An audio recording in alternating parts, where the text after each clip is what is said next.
Kelly hasn't played in a year and a half. He'll play today. Bo Levi Mitchell, CFL's leading passer last year. What he really wants is to take the Ticats a step further.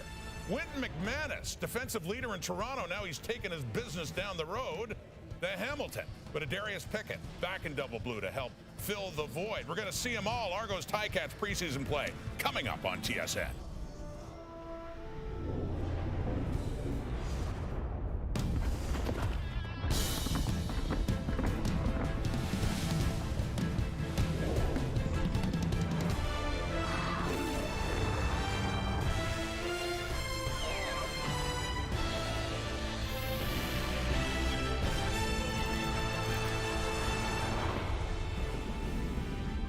As mentioned, Chad Kelly hasn't played a single down since November of 1924. Eastern Final in Montreal, suffered that devastating leg injury, missed all of last season. Anxious to get playing again.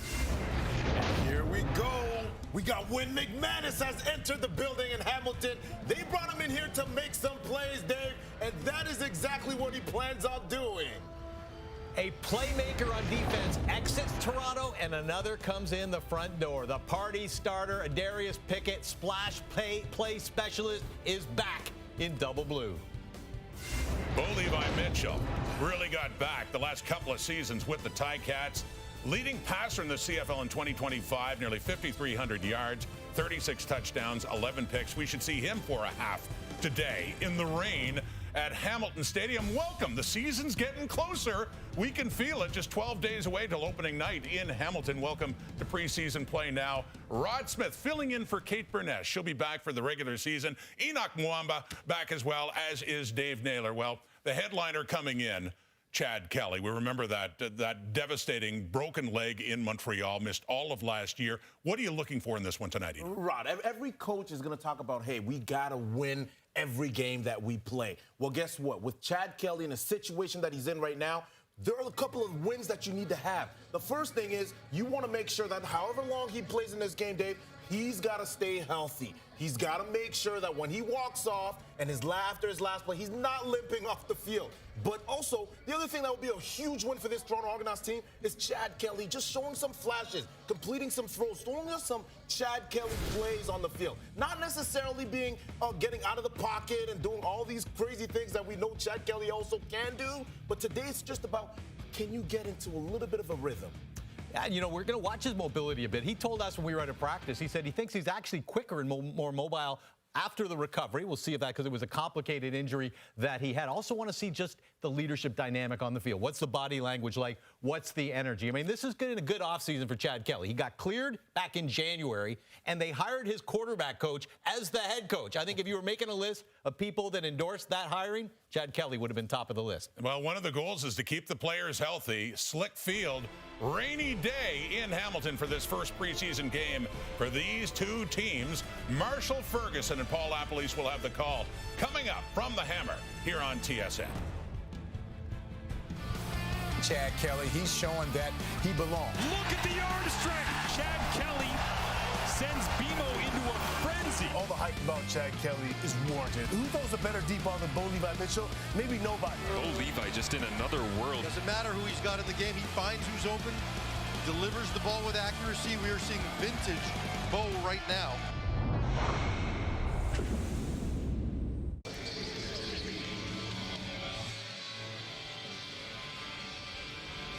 Welcome to Hamilton Stadium on a drizzly preseason day. CFL football in May, or as we like to call it here in the Hamilton, Lapo, permanent spring. It's just refusing to go away at any point, but a man who refuses to stay off the field and finally gets his opportunity here today is Chad Kelly, back in the lineup for the Toronto Argonauts. And I was a little worried that the weather wouldn't hold up for us, and what a beautiful day for football is back. Hey, in the immortal words of Carl Spackler from Caddyshack, I don't think the heavy stuff's coming down for quite some time, so let's play football. It's been raining all day long. These two teams have been battling it even in warm-ups, but Chad Kelly, you can see him there with the gloves. I'm sure this is not exactly how he imagined his first time back in pads and uniform on a game day, but he'll do everything he can to attack. And Bo Levi Mitchell, Yeah, he's already in regular season mode. He's been settling in over the last couple of weeks. Yeah, last year, leading touchdown passer in the Canadian Football League. Did everything for this group. Scott Milanovic and him, every year you can see them growing system-wise and understanding what they want to accomplish. And for Scott Milanovic, third year with the Ticats gives him an opportunity. One change to the staff. He's got a good staff in place. And there you go, Mike Miller, 5th season with the Argos, first as a head coach. What do you like about Mike Miller? I think he's a great mind. He's going to give the Argonauts a lot, as it looks like we're about to kick off a late October playoff game here in 10 degrees and hard rain all day long. It's the double blue against the black and gold. Glad that you are here with us. As stepping out of bounds on the return, Jerry Grant gets his first touch of 2026 and onto the field for the first time in what feels like truly forever. Here is number 12, Chad Kelly.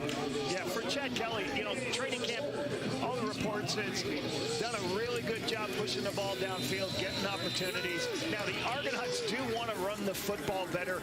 There was a lot of talk last year how poor they were running the football, 9th in the Canadian Football League. So look for them to establish the run and then allow him to do these type of things. Quick throws on the outside. Try to get a quick toss into DeMonte Cosi, get him going this season. But you can see already Kelly, that one kind of slide just to the right out of his hand.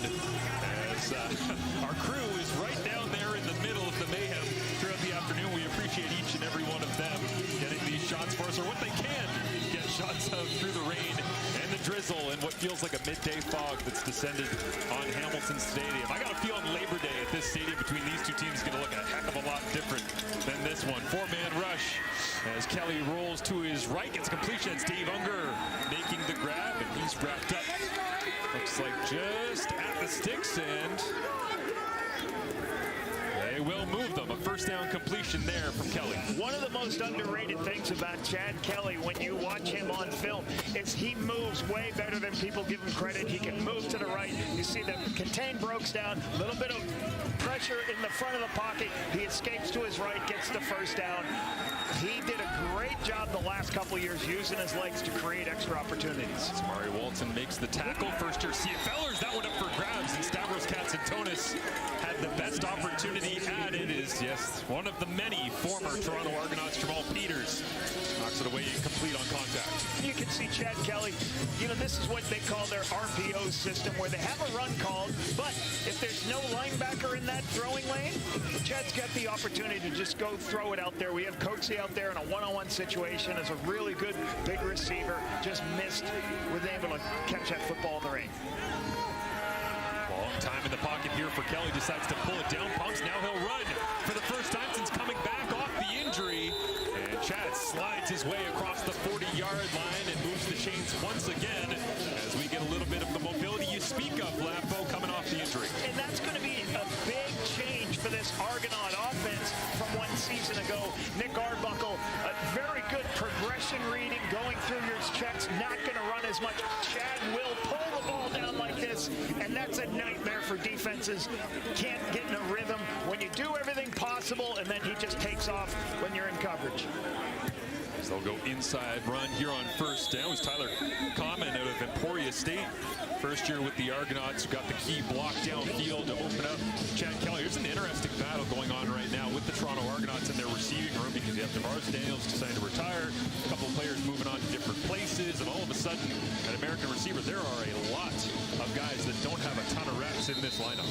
In training camp, Dimitri Stanley has done a really good job of creating a relationship with Chad Kelly. Look for him to be somebody that the Argonauts develop into the next great one for the Argos. Kelly looking over the middle, and again, incomplete, a little bit off the same page that time with his receiver downfield. So a successful, all things considered, first drive for the Argonauts franchise quarterback. Nick Arbuckle, tremendous season last year, stepping in and carrying the mail for this group. But Chad Kelly really is the difference maker, the game changer.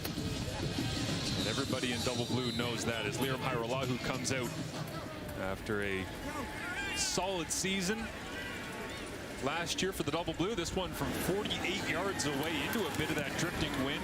With the rain, it's hanging up, and it will be short. Drops down at the 2-yard line.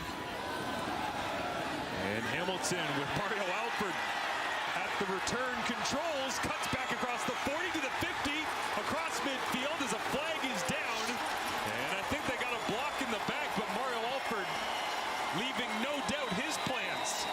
season in Hamilton. I think this one will come back, but we understand Mario Alfred.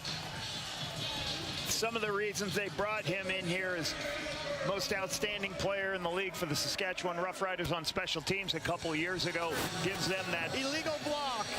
Hamilton number 3. 10-yard penalty, first down.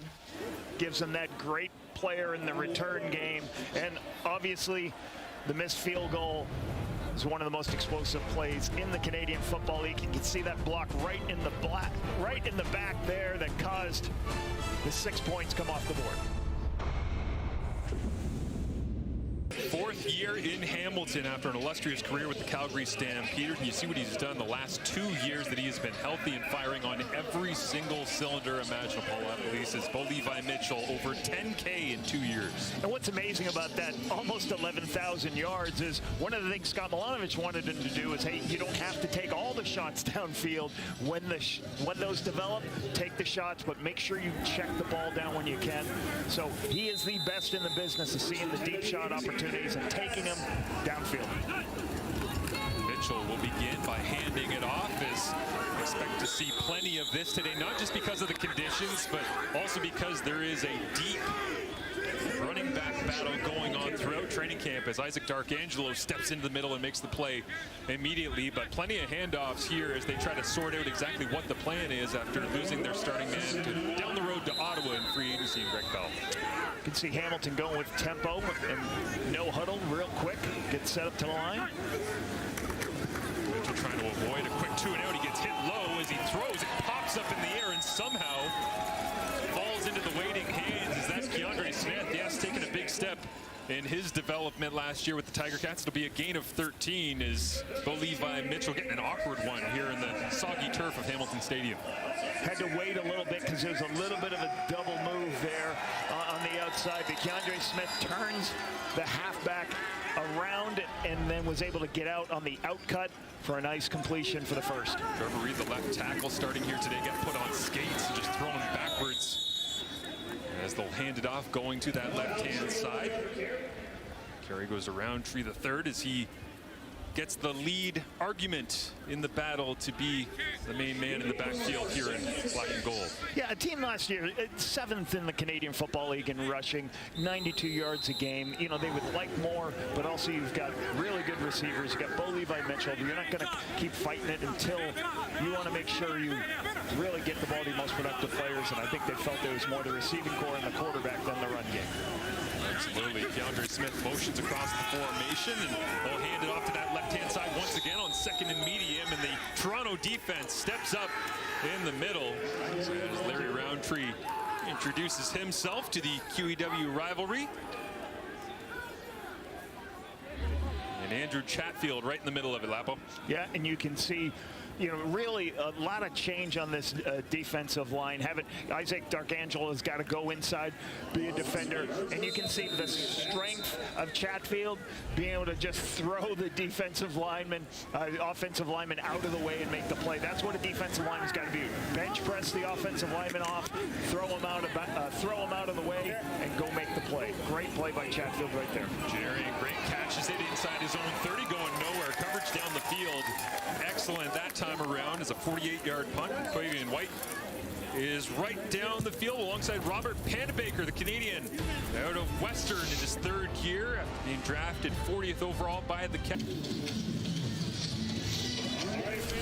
Back to Hamilton Stadium. Preseason rolls on, and so do the Toronto Argonauts, and their roster changes. Just a massive overhaul. I guess part of this being Ryan Dinwiddie going down the 401 to make the Ottawa Red Blacks head coaching role his, and certainly some great players as well finding their way into the rotation. Dakota Shepley finally comes home to the Canadian Football League. And brings a physicality that the Toronto Argonauts wanted in their run game. Gives an excellent offensive lineman. Darius Pickett gives them physicality on the defensive side of the ball. The thing I found interesting about this is you have 6 guys: Priester, Maxey, Pickett, Hendricks, Ralph Hawley, Amos, and Jim Barker all came back to the Toronto Argonauts. Absolutely. Kelly will get hit for the first time and dropped. Chased down in the backfield, and it's Fox that gets him flying in from Wake Forest from his defensive tackle position, and Chad Kelly said he wanted to get hit early on. Here you go, Lapo. Yeah, sometimes when you do these read options, you're trying to read the defensive end. If the end recovers, forces you to come back, they chase you from the backside. So Fox with good effort on the backside of the play, but it started with the recovery at the front side defensive end. Yeah, Philip Osai was up front. And that defensive end, what Philip Osai did a really good job is just forcing the quarterback to say, hey, you made the wrong read. And then by that time, Fox got back to make the play. Excellent job by the defensive line and the defensive ends. When you got ends that are as athletic as these guys in the CFL are, sometimes it feels like the quarterback can't make the right decision. They're so quick to react regardless as Kelly pulls it, rips this one to the sideline, and always reliable Dave Unger, the third, there to make the catch in front of the Argonauts bench, which, hey, what's it doing over there? It's way on the other sideline. What's going on? Same zone read, push it out on the outside, use your legs, get Unger in a zone coverage, the corner's high, throw the ball outside, get the first down. You talked about that sometimes reading these defensive ends, how athletic they are. Sometimes you had rules or don't pull it off of this player because how athletic he is. Right. Or you can always pull it off this player because this guy is not athletic. Handoff going to the outside here is Braxton Hill, hard to believe he's only been in the CFL a couple of seasons. Flies to the sideline that time to make the play is Quaylen Jones, the ball carrier that time around for the double blue. Quaylen Jones, 240 pounds, a real good inside runner. He's got some physicality to him. Again, we talked about the Toronto Argonauts having to improve in the run game. They think this is another big back that can create an opportunity to actually fall forward for a 6-yard gain. Second down and 7, and Kelly with pressure coming from the backside. Julian Hauser near him, and Kelly throws, gets hit, and a flag comes out. And a quick conversation as well with Peter Nicastro. What was that? Wynton McManus that took the run at Chad Kelly. Preseason says who? Flushed out of the pocket once again, just throwing it away, doesn't have anything.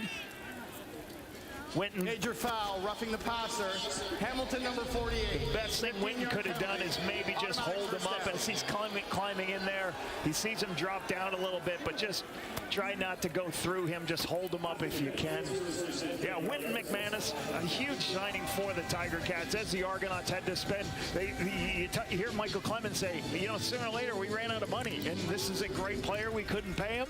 Well, the Ticats needed to stop the run. They need to be better. One of the worst teams in the CFL. Wynton McManus will help you stop the run. Quick run fake here, trying to rifle this one incomplete. It is good from Kelly to Common, as mentioned earlier, making the block in the open field run, but first-year player, again, of Emporia State makes the grab that time. But yeah, it's interesting talking about Wynton McManus as well, Lapo, because I heard Scott Milanovich say there's just certain guys, and he kind of referenced Simone Lawrence at one point. He said, I hate saying nice things about Simone because he's standing right over here. But he said there's certain guys you bring into your organization, the entire locker room just changes. Well, and you pay a guy a lot of money like that, but you're also paying him to run the room, to be a good leader for the team and make sure he can lead the team. Kelly throws up a wobbler, trying to lean into that breeze coming off Lake Ontario. Good coverage by Reggie Stubblefield. Chasing it down, having the outside leverage on the outside breaking routes. A difficult throw for the quarterback. He has to spot it perfectly, but Stubblefield's right in a great position. Sometime on Kevin Mattal there. So Stubblefield kind of recognized there's going to be a corner route, so he jumped outside to be able to make the play. Stubblefield doing it with a long gold chain. Did you see that? He had a big gold chain. This is chasing it down. Absolutely. John Haggerty comes out to boot this one away into a suddenly driving rain directly into his face. Does well to get anything into it. Down inside the 10, and that one will get blown just a little bit to the west end of Hamilton here, and they'll spot it just beyond the 15. Officially, they'll call it the 17. And that spot directly out of bounds as Bo Levi Mitchell ready to hit the field. Reggie Stubblefield, good to see him in preseason action. Out big chunk of last year with injury, but getting some active reps early on. Hamilton Tiger Cats last year, winning the East Division in the regular season, home playoff advantage, and fell short once again as the Montreal Alouettes came into this barn and decided to make their way to the Grey Cup. So some tweaks, a couple of high-quality players lost in free agency. Tim White to Winnipeg, Greg Bell to Ottawa, Taylor Powell, the backup quarterback, and potentially the future plan goes off to Edmonton. They lose a couple of offensive linemen as well. That might be the biggest one in terms of the tangible effect. Yeah, and a good pickup for them at center. Chris Kolonkowski without me, he changes head on offensive line. And we just saw Mario Alford make a difference with a big return that got called back for a penalty. Expect big things for him this season.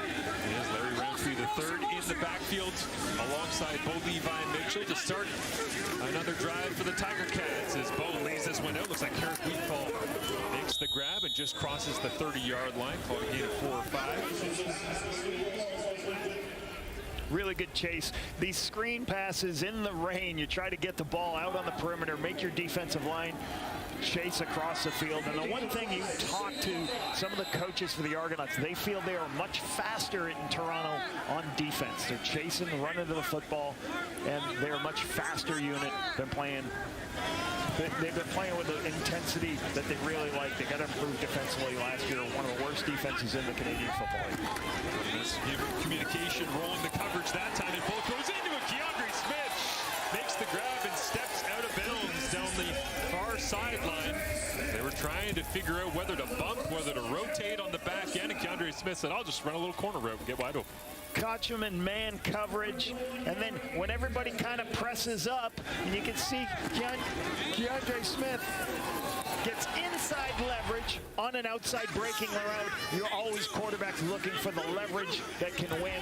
Keandre Smith's got an easy layup with the high angle corner route. Bo recognizes it, puts the money on. Draw handoff here is Roundtree up the middle, crosses the 30 to 20, and all the way to the end zone. Touchdown Tiger Cats. Larry Roundtree for 46 big ones and a trip to the end zone here in the preseason. Sometimes play calls are about the timing of it. First down, you say, hey, let's call a draw play. We're in a good, we just got a big completion. We know the run game's good. All of a sudden, pass set, all the offensive linemen drop back. Here comes the pass rushers. A little bit of delay. Roundtree gets enough space. And then what happens is there's a miss by Anthony Wilson right there. And that's all it takes to create a touchdown by Roundtree. Too much space for Wilson. Great execution up front. Great play call. Nice run for the touchdown. Yes, sir. Oh, come on, baby. Let's go. Roundtree the third gets his shine in the spotlight here in the preseason as Mark Leggio knocks through the extra point, and the Tiger Cats take the first points between these two rivals to kick off 2026. Bo Levi Mitchell, cunning little sleight of hand, drops it down, and Roundtree does the rest. Tiger Cats lead.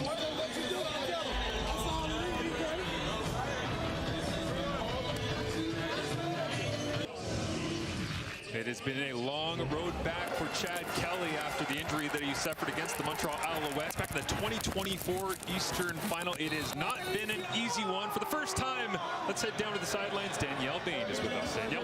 Thanks a lot, guys. Wouldn't change a thing. This weather is everything, and I know who else wouldn't change a thing. That's Argos quarterback Chad Kelly, who this one means a lot to, getting back on the field after missing the entire 2025 season with that grueling leg injury where he sustained multiple fractures.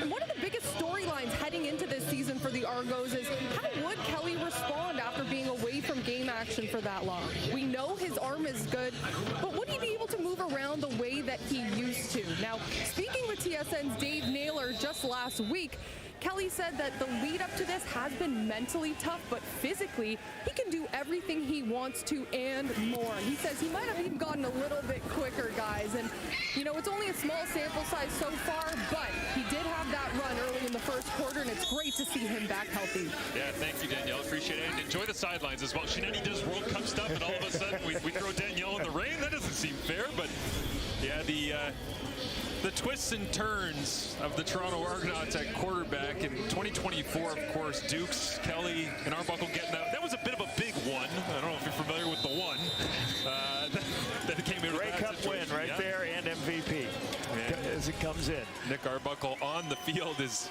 he gets his chance, but yeah, interesting info from Danielle. There are 560 days between games for Chad Kelly, and it looks as though he is done for the day. And so they hand it off as Jaron Mitchell gets a touch in the backfield on first down, going nowhere thanks to the defensive front from the Tiger Cats, standing tall with a little over 3 minutes remaining as we look at Chad Kelly's day here in his return to live reps in CFL action. Here's what I think is going to be important for Chad Kelly. You see him using his legs, getting out on the perimeter and getting opportunities. But what the Toronto Argonauts did early in his career, if you remember, they had A.J. Ouellette and Andrew Harris, and they were able to run the football, and then Chad took those deep shots downfield for big plays. They've got to make sure they can create a run game to help him do some of the big plays. Great call here. You can see the great execution of the screen pass by Nick Arbuckle. The linemen go out. The most important thing on these screens is the tailback has got to be patient. You talk about a two count screen. The lineman will release out. Just got to be a little bit patient. Let the pass rush get up. There goes the lineman. You want to be behind him, and then you cut back inside, get north-south. Great execution on the screen play. But, you know, Nick Arbuckle last year, he had to throw it every play. They've got to create a run game to give them a better opportunity to be not one-dimensional. Outside to Kevin Mattal they go this time around as Walton escorts him out of bounds. It's interesting when you talk about Arbuckle having to throw all the time, though, because so many times last year looking at Hamilton and Toronto, both extremely pass-heavy teams, both very successful passing teams with Nick Arbuckle and Bo Levi Mitchell. And now they both come into the 2026 training camp with a whole host of running backs and trying to figure out, how do we run the ball better? What can we do up front? What do we do in our backfield? And sooner or later, you're not going to be able to throw the ball as well as you need to, whether it be weather or scheme. Somebody takes it away, so you've got to have that. You can't just come up and say, I'm going to run the football now. You have to have it kind of ingrained from day one to be able to be multiple, doing both things. Arbuckle throws that one away, incomplete into the turf. As Chad Kelly finished up 3 of 7, 29 yards, a couple of rushes for 24 yards as well. Also, there's a part of me that thinks Chad might have just held on to the football longer than necessary in order to welcome a Wynton McManus hit, because he begged when he was leading into this game to say, I need to get hit. I want to get hit. I think he saw Wynton coming, and he kind of went, no, I'll just hold on to this for an extra second, take a pop. See him there talking to Nick Arbuckle right there, Danny Webb, equipment manager. But, you know, like the funny thing about Chad, there were times when I was like, his first rookie year, I was like, is this guy going to be any good? And then he would haul off a game where he'd just be unbelievable. Because, what I mean, they ran the ball so well, they didn't make it too hard on him. Skips out of bounds. Once again, as looks like Alex Tubner was down the field in special teams coverage, and the one bounces away from him. So into the drifting wind at Hamilton Stadium, about a 32-yard punt. And Trey Ford entering the ball game, if you can find him. Number 5 in black and gold is down there. He's used to this kind of weather around this end of the lake. From Niagara Falls, played University of Waterloo as well. And now playing for the first team outside of Edmonton, who drafted him. Getting an opportunity to back up Bo Levi Mitchell and begin a new journey in his CFL career.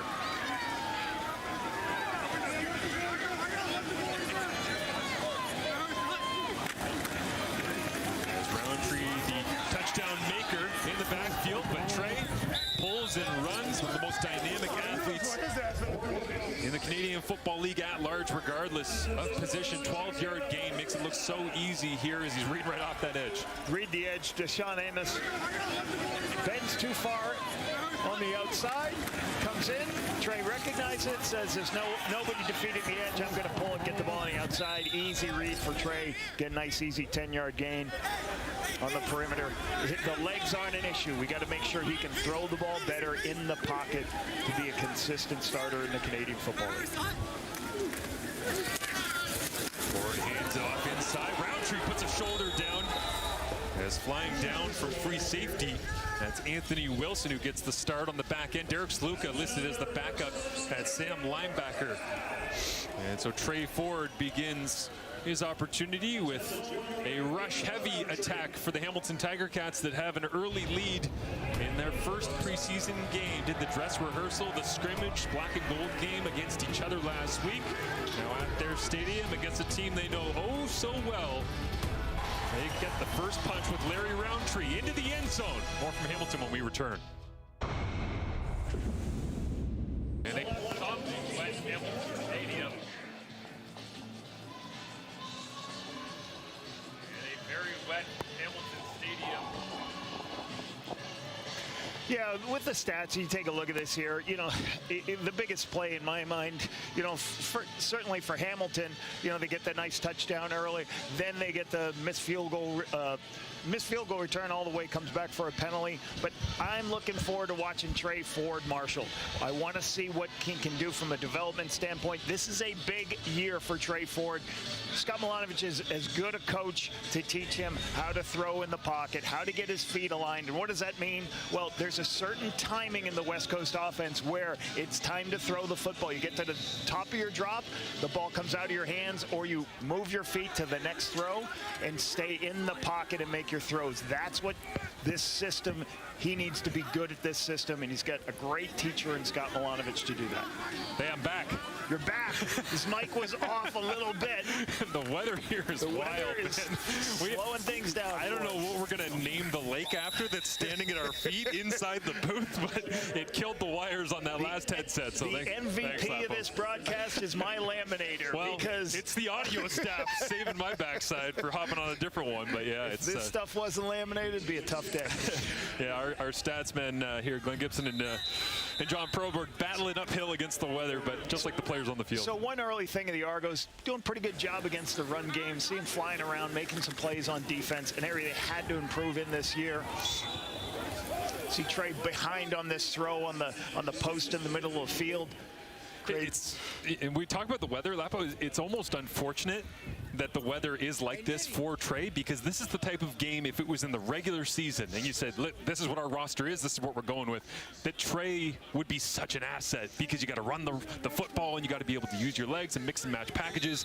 He just wanted a day where he could stand in there and prove that he can rip it all over. And when you miss a throw like that, it's like, well, was the weather or is it Trey? Yeah, and it's hard. And the ability to throw from the pocket. A lot of his yards last year, and he was one of the best quarterbacks in the Canadian Football League last 2 years of throwing it and having explosive plays. Why? Because the coverage breaks down. Nobody's in a good position to find him because he's scrambling around, and then receivers get open. But where he struggled at times, like I said, is in the pocket. Yeah. So can he, on second and long, when everybody knows you're going to throw, if people keep you in the pocket, can he get through his progressions and even throw a check down on 2nd and 8 and be able to let the other players run with the football to create first downs? Peyton Logan back to return that time as he jumps in. So Hamilton, Toronto's lineup after getting released from Winnipeg was headed towards free agency, it appears, regardless, but he rolling into the battle they have at a variety of different positions as Arbuckle again out for another possession here, and they throw a swing. A little bubble screen that time with flags flying up around the 50-yard line. I think you're going to get Taylor Kayam for a penalty for a hold here on the bubble screen on the outside. And you can see right there. So again, this is number 82. Yep. 10-yard penalty. Repeat, first down. So as the defenders come up, you've got to, sometimes these screens happen fast and the defenders are watching. They're going to come up fast. You got to be ready to block. Kyman just got his hands in, and then as the defender moved inside, created the holding penalty by Kyman to back him up. And as some of the second unit for the Toronto Argonauts rolls in offensively, same thing for Hamilton on defense already. Some of the starters making their way to the sideline as Wynton McManus no longer in the ball game, although in the boundary it is still Destin Talbert, and Jamal Peters is now stepping up into traffic and brought down. Nick Arbuckle wrapped up. Philip Osai will get credit for it. He's been active here early in the preseason. It started with the depth of the pocket, got pushed inside. As Arbuckle started to move on the outside, Philip Osai's right there to help out and get the sack. But good penetration on the inside to start that. And again, you got to be good at the guard position to hold off the depth, create the depth of the pocket so the quarterback can step up and throw. So Arbuckle now facing second and long. Call it 23 yards to go and gets the short completion underneath. Tiger Cats defense rallies and tackles at the 25-yard line. And the punting unit off the sidelines here. Another opportunity for the return game to jump out, and Mario Alford won't go back for this return. So again, mixing and matching and trying to see if there's anyone that might be languishing deep in the depth chart who deserves an opportunity to make the roster based on their return game abilities. As we see Zion Gilbert.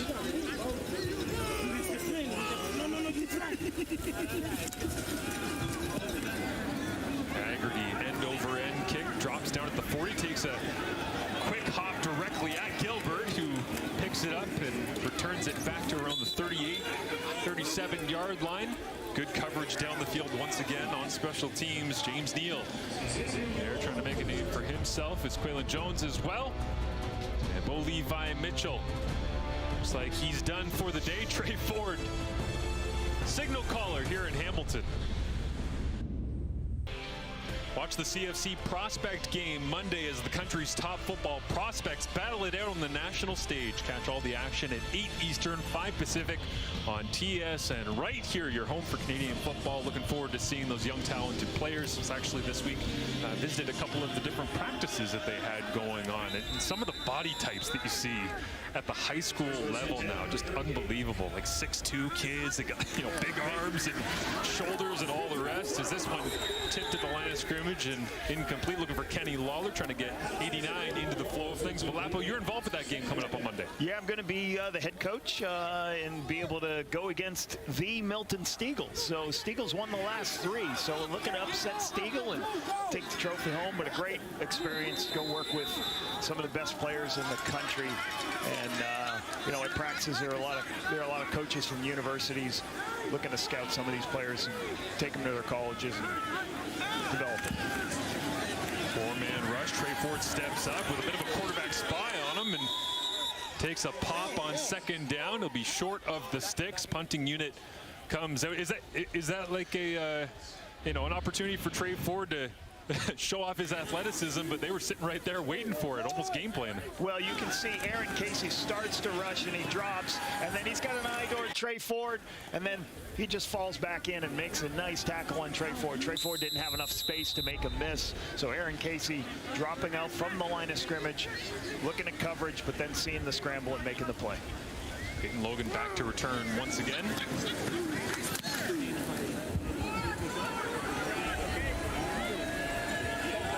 As the skipping football makes its way to the 35, and a no yards penalty will get called right there. And the weather battling against the conditions are both these teams in their first preseason matchup. A couple of former CFC Prospect game players in this one as well. Ty Anderson and Amari Notice from the Hamilton Tiger Cats. Nolan Olm as well from Toronto. And, well, DeMonte Coxie and Chad Kelly, they're sliding their way into the regular season coming up. Before you even know it, we will be there as Nick Arbuckle, the end over end, flop to Kevin Mattal. They should get a picture of our box, too. I mean, there's water everywhere here. We got nothing to complain about. Danielle's down there in the thick of it. Sorry, Danielle. Sorry. Another cool thing about watching this game, so that in first time in forever, teams on both sides of the field. That's a very strange thing, Marshall, seeing this for the first time ever. Wonderful. It's great to be able to see it straightened out. It's big pop in the running game inside defensive line, forcing the issue, and then followed up as Reggie Stubblefield jumped onto his feet. Pumped about that one. Jaron Mitchell feeling every bit of that. Very important when you're one of the receivers on the outside. Stanley's the widest receiver. He's got to get inside position.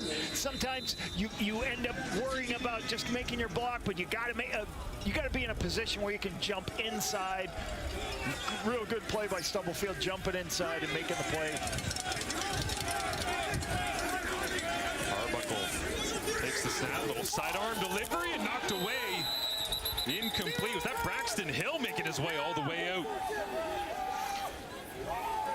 Another screen on both sides, but Hill does an excellent job just reading the quarterback. You see the quarterback move immediately left that he's trying to throw the screen on the outside, covers it down, runs into space, makes the tackle on the screen pass. So great recognition of the screen pass on the perimeter by Hill, making the stop. Xavier Malone back to return for the Hamilton Tiger Cats. As the special teams battle continues, and this one off the side of the foot and directly to Jake Dolagala. And the third-string quarterback is waiting arms as Walker stares it down. After it's going to trigger a penalty. Yeah. Now that'll trigger the penalty. Big leg punter out of York. And just mishits that one. So the Tiger Cats, good starting field position when we return.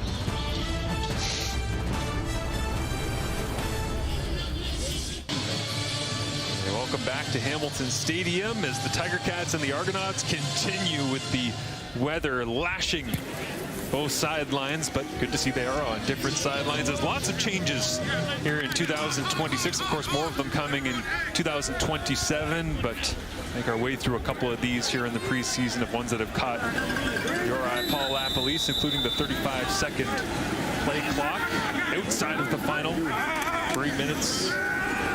As Trey Ford play action bootleg incomplete for Shamar Bridges. But what are your thoughts on some of the changes? Yeah, so a couple of reasons. You know, we say, well, why'd you switch? Why are they on opposite sides now? Why is that a big deal now? Well, when you have a 35-second clock that happens as soon as the play's over, they start this 35-second clock. Well, if one team is, you know, on the old, when they're on the same side, it's a long way to go from the 45-yard line to the opposite side 5-yard line. So they had to put it in a better situation so teams had an equal opportunity with the 35-second clock to get it downfield. Ford looking over the top, spiral, trying to aim for the back shoulder, but incomplete. Solid coverage there. So and the other reason about the 35-second clock, people say, well, what do you, as a coach, I used to try to tell our receivers, hey, take your time getting back to the huddle after a big play, and they're going to hold it and then decide when the 20-second clock starts.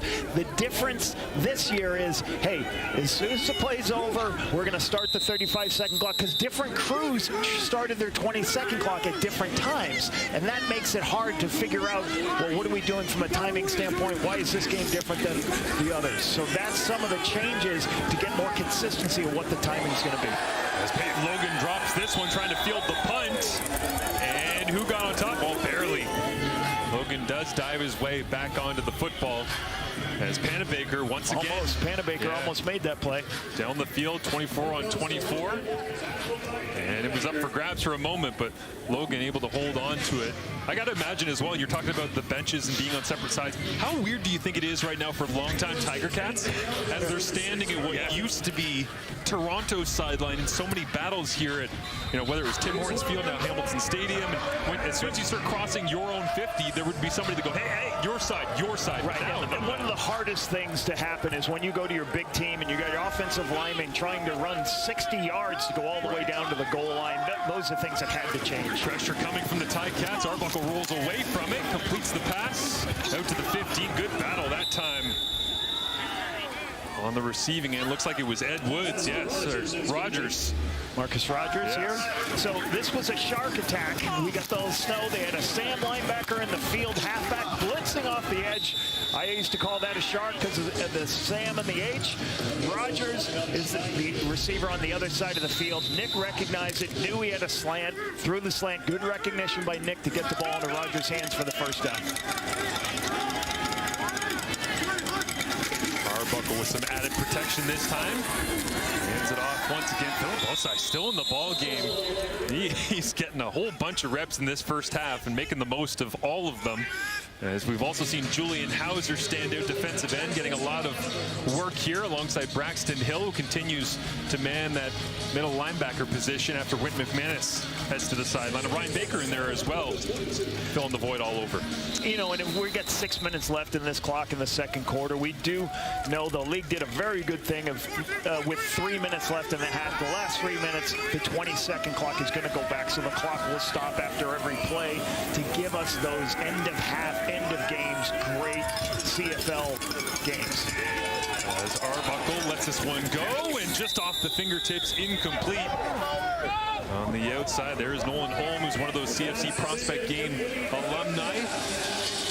As the talented draft pick by way of Eastern Washington, originally from down on the West Coast in British Columbia, just couldn't hang on to this one in the race. Just one-on-one on the outside, but just a little bit far on the outside for Nick Arbuckle for Holm. The wind is really affecting a lot of these throws by the quarterbacks.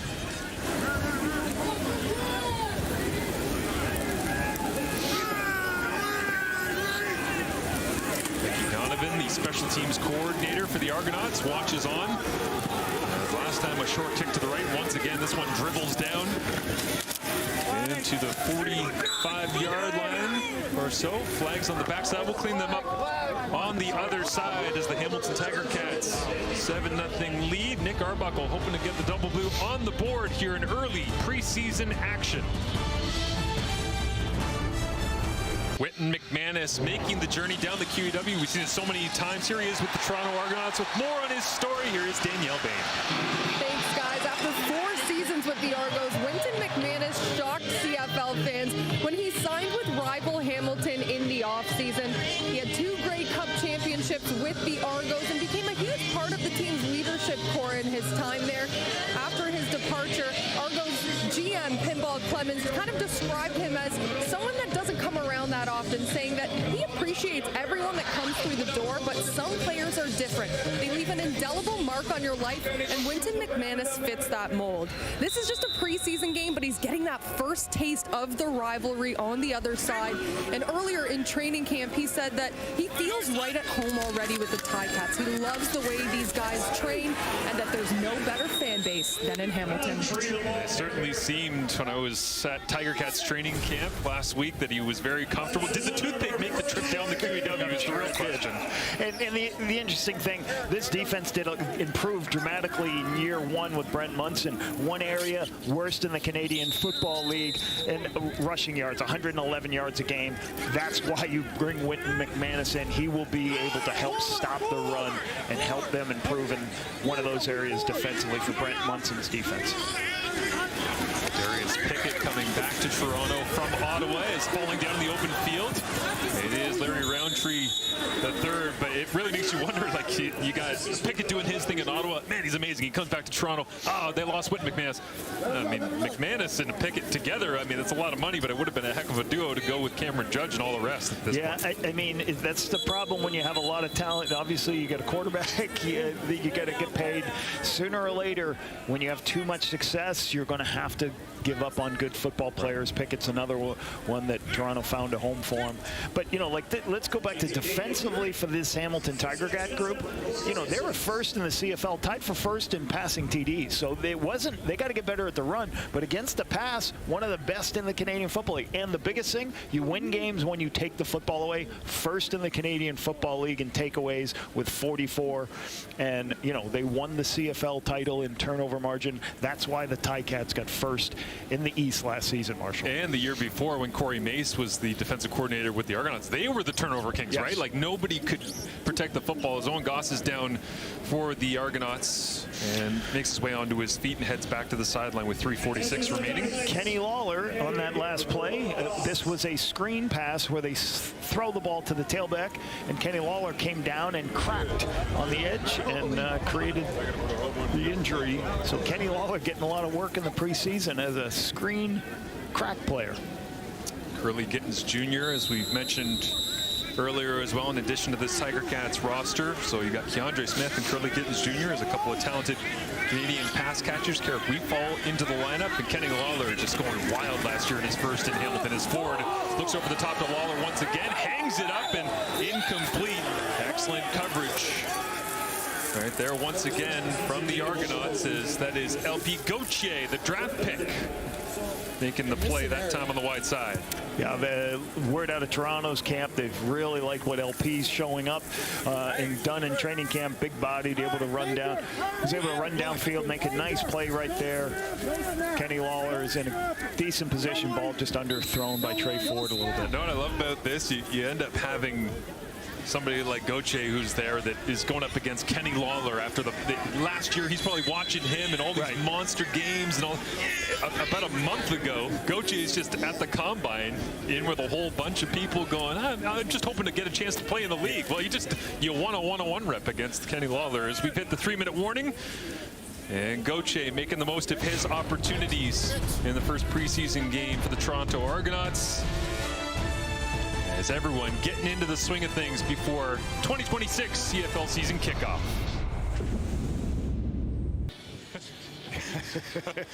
Thank you, Rod. Appreciate it. It's great to hear your voice again, Rod. Thank you so much. As everyone hided, they should have opened up the Porter hangar here. Nobody in there. Stuffed everybody into the end zone. A beautiful new building at the end zone here at Hamilton Stadium for fans to be able to enjoy throughout the regular season. Punting been an issue for both teams today. Absolutely, as this one drops down and is taken by Dimitri Stanley. Makes 2 men miss. And we can take a look at the Week 1 schedule. It is not far away. Of course, next year it'll be bumped forward even more, Victoria Day weekend. But the Alouettes and the Ticats get things going on Thursday Night Football. Just a 3-game schedule for the Week 1 rendition here in 2026. And then it's the Bombers and the Stamps. And then Ottawa and Edmonton will round things out on June 6th.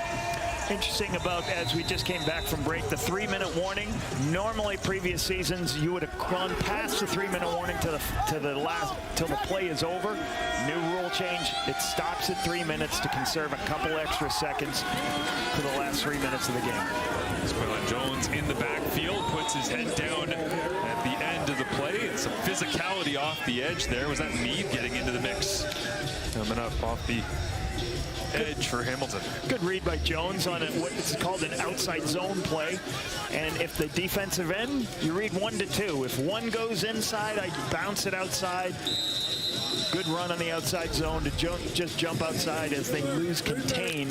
Hardest things for these defensive ends is to keep the contain and be able to play the run inside. So you got to stay upfield and play your contain at the defensive end position. Caleb Hayes, my mistake, stepping up and getting involved in the running game as he is in for Jamal Peters in that boundary corner position. Pressure on, and Arbuckle gets it away. It's a high floating football that's incomplete.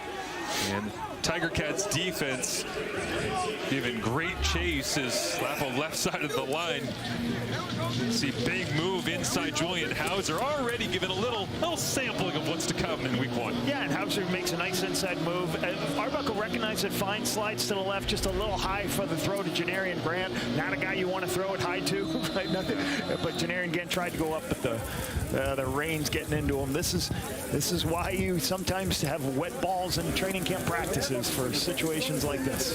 This is one of those days where you open the weather app of your choice and you just go, come on, there's no way it's going to rain that much in a 12-hour period, but it has unquestionably, refusing to let up, and the returners right on board with everybody else dealing with it. And all the, you got some young guys on the punt return, the punt cover teams, and with these balls hanging up in the air, that's why you're seeing these penalties, because they're getting within the zone. They're getting no yards penalties because the ball's hanging up in the air. You got a lot of young guys trying to returns, so you got to make sure you understand. You got to give yardage, especially when the ball's into the wind like this. A pair of penalties. Holding Hamilton. No yard. Number 33. What about those penalties? Will be first down. And Tom Valesi's microphone's got the same connection that mine did at the beginning of the second quarter, but yeah, no yards and holding. So Trey Ford with a Tiger Cats hand warmer. I wonder if he had one of those back when he was playing high school ball or something around here, not too far down the road. The handoff inside, and they continue to give Larry Roundtree III plenty of touches, and Derek Sluka coming up. Listed, as I said earlier, at the backup wide side linebacker, extra defensive back position here today, usually free safety, but changing up his role. One of the hardest things to do is that strong linebacker position is chase across the field. He's in coverage of a defender on one side of the field, and when that defender runs across to block, he has to run too and control the gap Derek does an excellent job of that, makes the tackle as he has to chase across the field. That pass incomplete, low and away on Shamar Bridges. And they've also changed Bridges' role this year as playing the wide side wide receiver. And there was so much discussion at the start of last year after a great rookie campaign in 2024. Well, Bridges just isn't getting very much love. And people are saying, why is he getting more involved? Kenny Lawler. That's the reason he's not getting involved. There's only so many footballs that you can throw through the air. And so Bridges has actually been moved to the slot back position on the wide side of the field as well. So interesting to see them trying to find an evolution of his usage.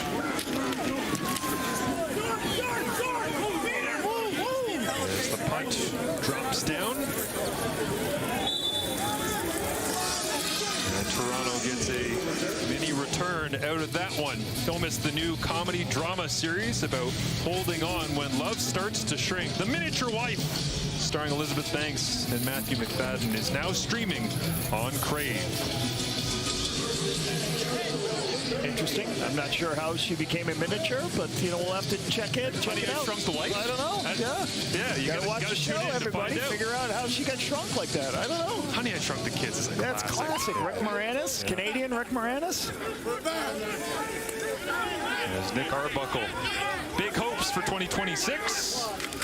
And every opportunity he gets with Chad Kelly back in the folds. And this time a little one of my favorites, Marshall. Yeah. Wrong way run. Solomon Davis, number 13. A staple of coach's playbook. A staple. Yes, staple. So what you're always trying to do with these, especially days like this, is you have the motion come, and then you just flip the ball. Everybody's running to the right. Offensive lineman, tailback, quarterback, but the receiver's blocking to the left, and Solomon comes around. Solomon Davis comes around the other way. Even fooled our camera guys for a nice first down. That play always just seems lethal in weather games like this, as well as that one fit in nicely by Arbuckle, on time, on target. And there are two Millers that are in the running here for a job with the Toronto Argonauts. That one goes to the 85 rendition as the Argonauts back to the line quickly, but Dymere Miller on the receiving end. As Arbuckle looks right, popped up in the air, and dangerously falls to the turf, incomplete. Very good. You know you're not going to get there in a position. Fox just throws the hands up. When he throws the hands up, Arbuckle's getting the ball in his hands quickly, so you just get your hand up. You know you're not going to make the play when the ball's getting out of the hands quickly. I thought it was Fox. I think it was 79, I think, there. So gives him a good opportunity to make that. I think Dejon Benton, that's who made that play. Defensive lineman, sometimes you're not going to get there, just show your hands up. Arbuckle on a hard count, and the Ticats don't budge. Four-man rush, pressure coming, and Arbuckle takes a seat. Julian Hauser flies around the edge, and the multi-sport Clarion product gets home. So this part of the game, Marcus Harper is the left tackle here. Julian Hauser is going to beat him on the outside with speed. And Harper spent a little bit much time on the three technique, the player inside. He's got to set more, what we would call a vertical set, Mark. He's got to, Marshall, he's got to get back sooner because Hauser is just going to shorten that edge and get around for the sack. Nice play. We can see another look at it. But Hauser is just obviously was a great add for this defense last year. Yeah, great to have. With Brent Munson, and good relationship they have. Great to have him back as Hamilton enjoyed his time previously. As Malone now goes for a ride down that right sideline, trying to get as much as he possibly can. With Mario Alford making his way to the sidelines for the remainder of the game. As Walker once again had the difficult punt earlier on, that time had to play safety and get the final touch on Malone. And this is a tough day for Xavier Malone because the ball, you don't get in a position to catch it in the air. So he's had to recover, made one person miss. Well, that's all you need in punt return. Can you make one miss? Then I can get north-south. A couple broken tackles here. That's what you want. Strength in the lower body. So Xavier Malone trying to show up even though in this bad weather. Draw a handoff inside. Larry Roundtree cuts back, and the tackle is made by Darius McKenzie, the Canadian draft pick.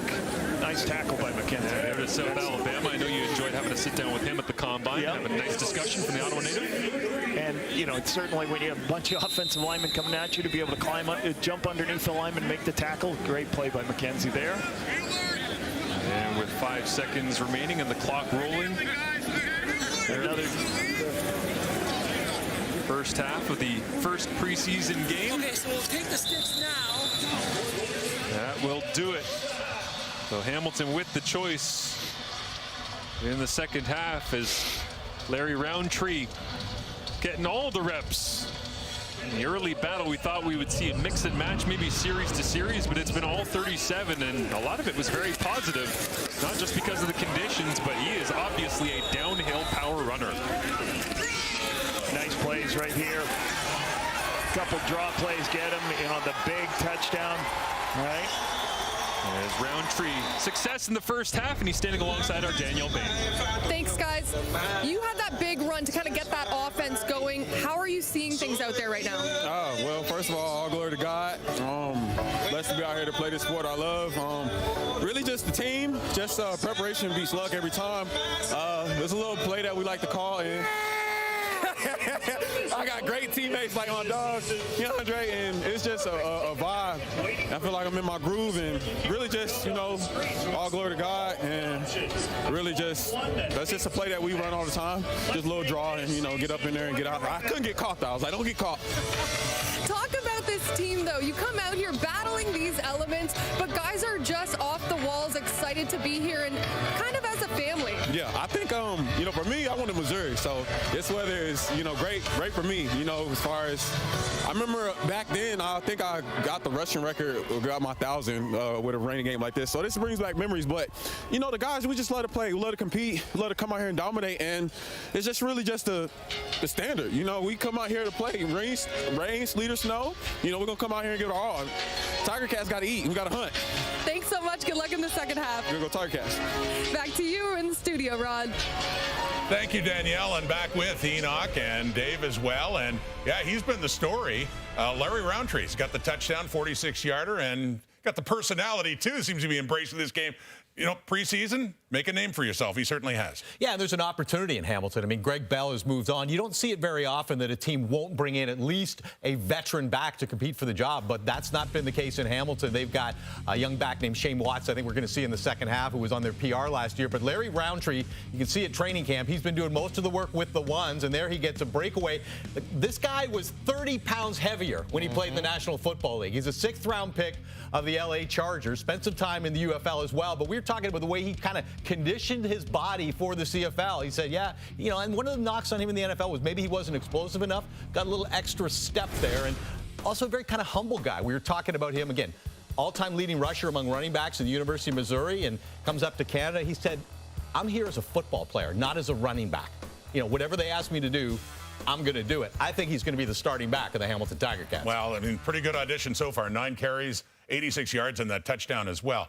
The big story coming in, Enoch, of course, Chad Kelly, who hadn't played since the East Final of 2024 when he suffered the broken leg. Now, the numbers, 3 for 7, 29 yards. A couple of drops, though, in that first drive. Yes, absolutely. But overall, though, Rod, I thought it was a fantastic show-off for a guy who, missed so much time already on the field. So he comes back. We talked about the wins for this team. No limp as he finishes his time for the preseason. He walked off in his own strength. Was great. You saw him connect with his teammates as well. Unger was a beneficiary multiple times. He did very well as well, but he looked really good. You saw him as well use his legs a couple of times. I know Mike Miller was saying, slide, slide, slide, but he did a great job, and he tested it. So he looks like there's nothing wrong with his lower body. Took a hit from his friend, Whit McManus, but guess what? He got back up and was able to still continue and play. That's the type of game that you want to see from a guy like Chad Kelly, who's coming back after missing an extended amount of time. As for the Ticats quarterbacking situation, of course, it's Bo Levi Mitchell, 3 for 3 in that first half in limited play. But is number 2 necessarily Trey Ford? 1 for 7 just for 2 yards in that half. Yeah, because Trey Ford was the starting quarterback the first third of last season, I think everybody assumed when he signed with Hamilton, well, he's going to be the number 2 there. But we asked Scott Milanovich at training camp, is this a competition for number 2? He absolutely no doubt. This is a competition between him and Jake Dolegala. Yeah, absolutely. And so you look at Trey Ford, right? We know his history. He just left Edmonton. This is a blank slate. You come into a team like the Hamilton Tiger Cats, Scotland, he's got to earn the trust, not just within the locker room, but the coaching staff. There's some throws that he kind of missed there that I would have loved to have seen him connect on. And those are the type of throws that buy the trust of the coaching staff. So he's got a little bit of work to do going forward. And Jake Dolegala has a second half that he likely would want to make some good plays there. Well, I'll tell you, it is just the preseason, but there are some interesting quarterback stories so far. When we come back, we're going to talk about the Ottawa Red Blacks' victory in Montreal last night and quite the performance by Jake Maier. 7-0 Ticats at the half in Hamilton. Up, loud and clear, turn my mic up. High up, gold medals up in my clutch. You better get ready, cause soon the time's up. Hold your hype up, yes, I'm getting hyped up. Rise up, loud and clear, turn my mic up. High up, gold medals up in my clutch. You better get ready, cause soon the time's up. La Police. Let's see, CanadaFootballChat.com, CFC prospect game. You can watch that on Monday at 8 Eastern, 5 Pacific time, also from Hamilton. Yesterday in Montreal, preseason play Red Blacks Alouettes, and Ottawa's first look, new head coach Ryan Dinwiddie, the former Argo. First quarter Red Blacks second and long, Jake Maier. New quarterback in there as well, finding Keelan White for the score. White, the third overall pick by Ottawa back in 2025. 2 touchdown catches in this one after grabbing just 2 touchdowns all of last season. Meanwhile, Davis Alexander's time in the field was cut short. The Owls QB leaving the game early to undergo some tests on his right knee. Alexander missed 10 games last year because of a hamstring injury, but said post-game all the x-rays came back clean. The Red Blacks won that game, by the way, 27-12. Well, Drew Brown is their #1 quarterback, has been the last couple of years. Jake Maier comes in, but this is a guy with a lot of experience as we assume a backup. Is that necessarily the performance he had in Montreal against the first unit of the Alouettes defense a safe assumption? Well, I think he put some pressure on Drew Brown for the second preseason game. And look, I would put this one in the category of a situation that bears close watching. I mean, you look at Drew Brown's been there 2 years. He's had some injury trouble. Overall, the performance at times has been good. At the times, it hasn't been. But in Jake Maier, these two guys are both 29 years of age. Jake Maier has attempted roughly twice as many passes in his CFL career as Drew Brown does. I think it's Brown's job to win or lose. But interesting, Ryan Dinwiddie was asked after practice this week, is this a competition? And his answer was something to the effect of, everywhere on the field in our team's a competition. He didn't say Drew Brown is our starter, which, if he is a starter to begin the year, I think there's real pressure in Ottawa to win and win early. He's got to be sharp, and they know that this is why you build depth in your quarterback room, is because you want to have that option. And I think with what Jake Maier put out there last night, it's a conversation. It's not a controversy. It's a conversation. Absolutely. Conversation is something to watch for, Dave. You're totally right. And you look at a guy like Ryan Dinwiddie, right? He's coming into a new team, and he's looking to find out the best players. And we always say, players are creatures of habit. Well, guess what? Coaches are as well. He's going to try and find the player that gives him the most confidence. And you know where else Jake Maier really was before Saskatchewan, Dave? Calgary. So he might have a little bit of that, system from Calgary. If he is more comfortable throughout training camp than Drew Brown is, guess what? I don't think it's going to be out of the reality that Ryan Dinwiddie may even go that route. Well, it is preseason, but still impressive. 10 of 14 for 155, couple of touchdown passes last night in Montreal for Jake Maier. Now, for the Alouettes quarterbacking situation, I mentioned Davis Alexander. Dave was talking to Danny Machocha, saying that knee injury, just a contusion. Yep. So precautionary, but just the importance of having a healthy Davis Alexander. We've seen that for the Alouettes. Extremely vital, Rod. This guy is the Montreal Alouettes. He needs to be healthy. We saw last year the effects of when he is not on the field, how it impacts this team. And obviously we saw when he was not playing during the regular season, and even when he came back and he was a little bit hurt in the Grey Cup game, that impacted this team. He needs to be healthy. That contusion better go away by the time he starts. So much celebration about what he did last year, you forget he only played 8 regular season games. Right. But in those regular season games, he is still undefeated. In fact, the only one he's lost as a starter was the Grey Cup when they lost to the Saskatchewan Roughriders last November. Getting ready to get started. Rematch in the preseason for the Alouettes and the Red Blacks in Ottawa. You can watch it on Friday, 7 Eastern, 4 Pacific. At the half, in the Hammer, One touchdown on the board belonging to the Hamilton Tiger Cats. Back with the second half from Hamilton Stadium on TSN.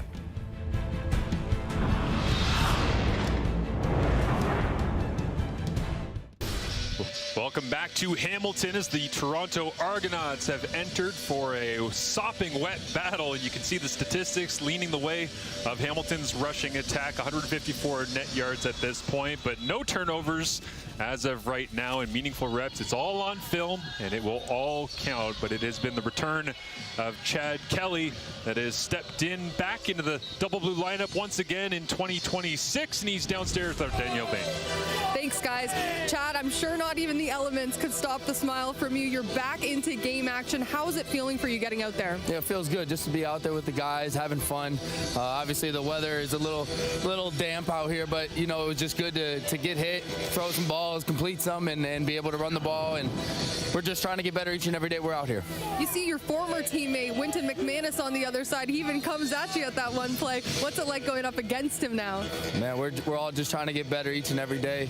Man, I have trust and faith in our guys, our coaches, and like I said, we're just trying to get better. Thanks a lot, Chad. Go Argos. Thank you, Danielle, as Chad Kelly Thanks, but he didn't even out bite. of the tunnel and getting set for the remainder of his, I guess, watch party the second half. But the thing is about this too, Lapo, like realistically, you know, you're a coach and you're going into a game like this. You've gotten a bunch of meaningful reps through the guys that are kind of first, second stringers.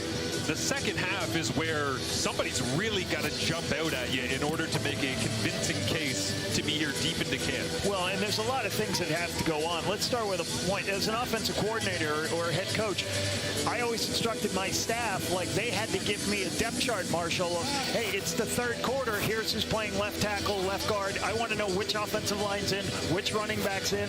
You also had to have a depth chart of the receivers, because there may be a certain receiver. I got to focus on getting my ex-receiver the football.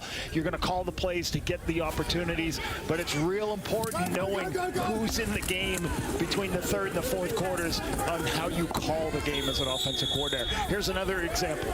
You might have offensive linemen that are really very young, don't have a lot of experience. How are you going to call the game with that young offensive line in there?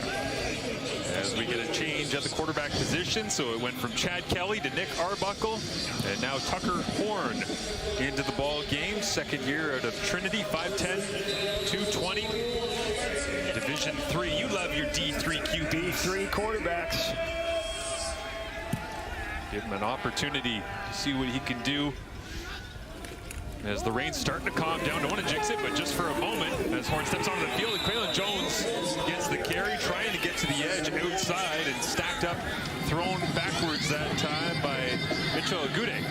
And here's what you're talking about. You know, it's as you see Jones try to go outside once again and gets tripped up.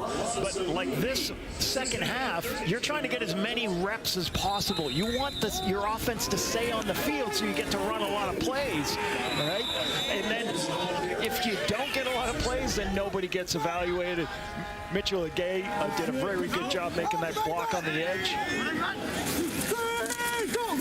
Horn rips this one outside, and Nolan Ulm makes the grab, crosses the 45. Got to say as well, on that last running play that went backwards, Marcus Harper the second was the left tackle, and it kind of seemed like he had one of those quick moments of, ooh, this is a wide field, huh? Like there's a lot of room to try and block guys all the way to the sideline. Yeah, and you're trying to get those screens up the sideline, and then so you can see, like, why are you calling a screen pass on 2nd and 15? Because you got a younger offensive line unit in at that point of the game, and this is the problem in preseason games. You want to evaluate guys, but if it's a bunch of 2-and-outs, nobody's getting evaluated. So you got to make sure you stay on the field offensively for the players. Unfortunate to see Nolan Ulm. Looks like he was in some discomfort after getting popped at the end of that catch and carry. Big collision downfield on special teams, and that was Moochie Dixon back returning, trying to get a number on the player downfield covering. Was that Sebastian Parcelidis that was downfield for the Toronto Argonauts? But Trey Ford back onto the field here to get things going in the third quarter. As we see his days in Edmonton And I mean, there were certainly waves to this, right, Lapo? He had an opportunity, then he wanted to make the most of it, then he was tagged to be the starter. And this one against Toronto at BMO Field, one of the most memorable that I've seen. I remember sitting outside watching that game with some friends and going, "Really, Trey?" Like, he seemed like he could do no wrong that night. Plays all over the field. As this time flopped up in the air, incomplete. Flag is down, as well as Shane Watts in the backfield as well, getting his opportunity.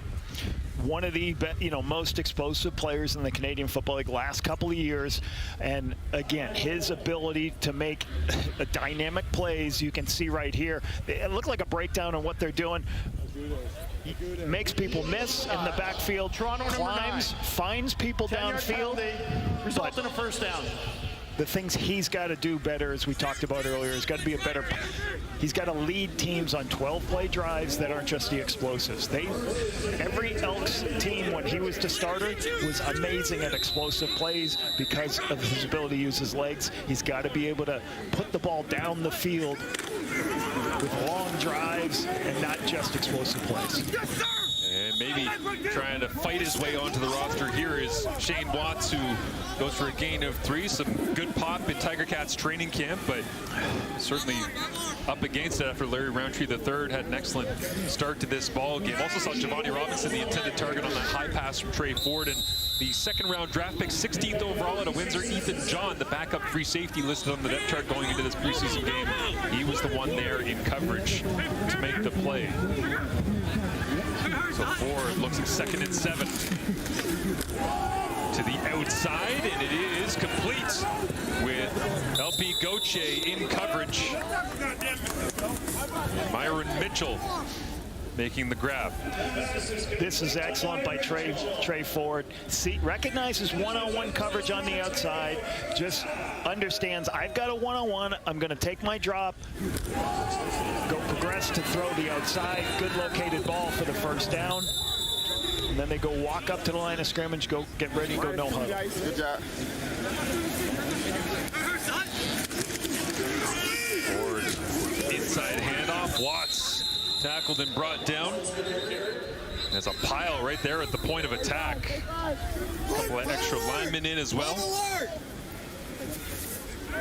Goes for a gain of just 2. 2nd and 8. As we get a peek here at the middle linebacker, right in the middle of is that Neal at 32. Yeah, Neal does a good job of beating the offensive lineman, beating the center. I think that's is it Jacob Zott? I think he'd be able to.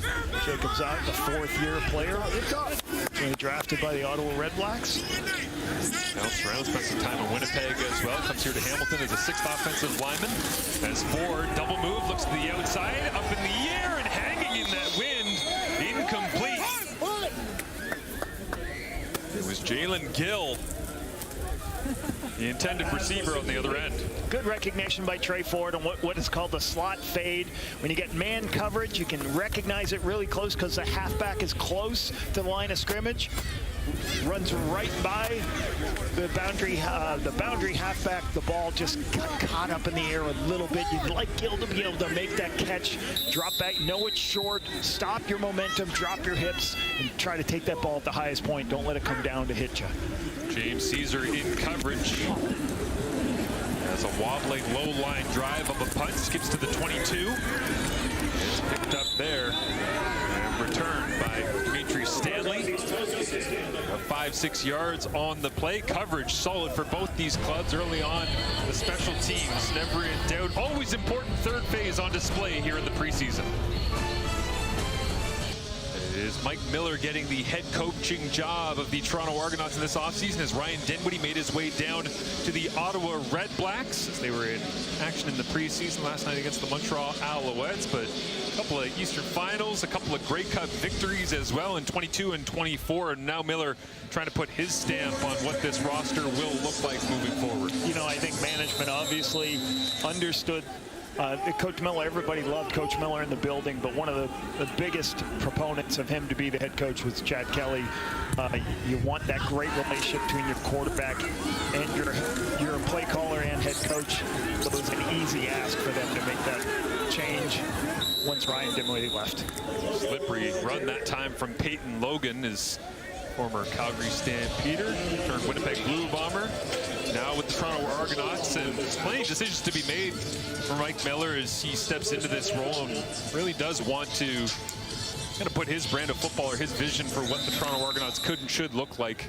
But that does revolve around Chad Kelly and certainly his health. So good to see Kelly in full spirit here tonight in the opening action. 560 days again between opportunities as Horn was ready to lay a block downfield for Peyton Logan. That one goes for a gain of 13 yards, sprung right up the middle.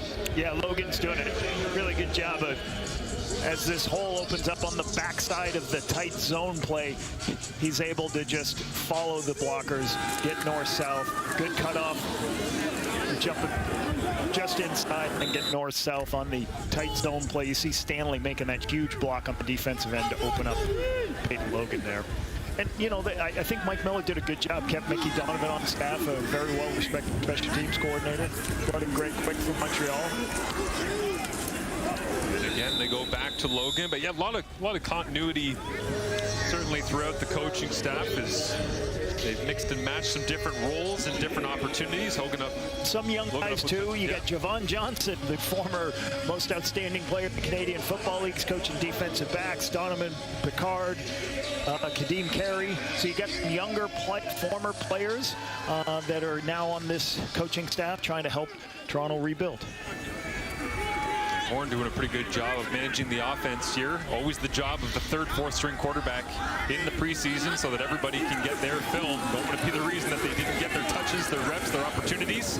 And this one served up and falls to the turf. And this is the problem you go through, and you got to be real important how you call a game. This is 2nd and 5 here, and if you watch the offensive line, immediately Horn had no time to throw the football, so you got to get quick game. And if this happens too much, you better be moving the launch point. You have to have, as a preseason play caller, you're going to have a bunch of different things that even if your offensive line can't hold up because they're younger, that you can stay on the field.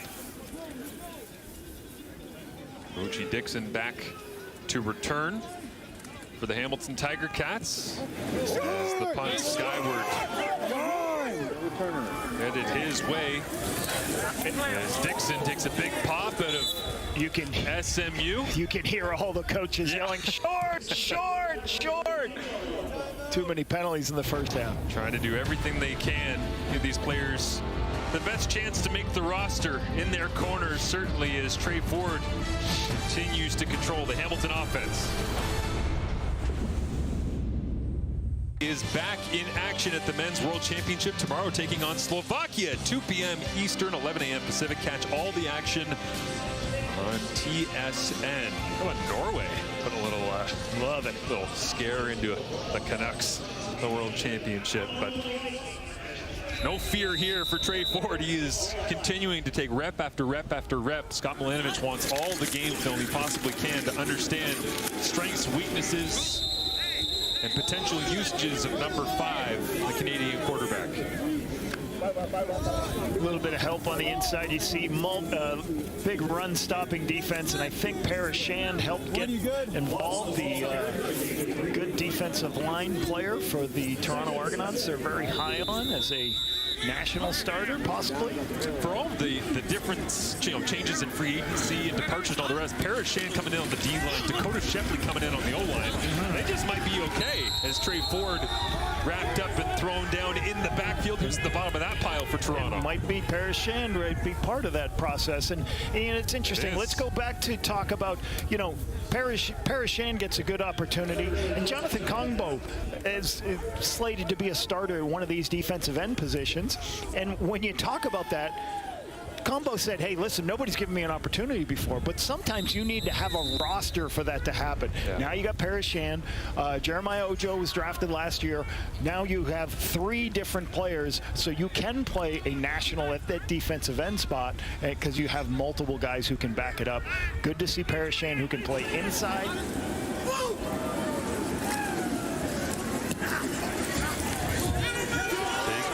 Body in the middle of that defensive line as a short punt bounces around, hits an Argonaut's body, and a flag flies as well.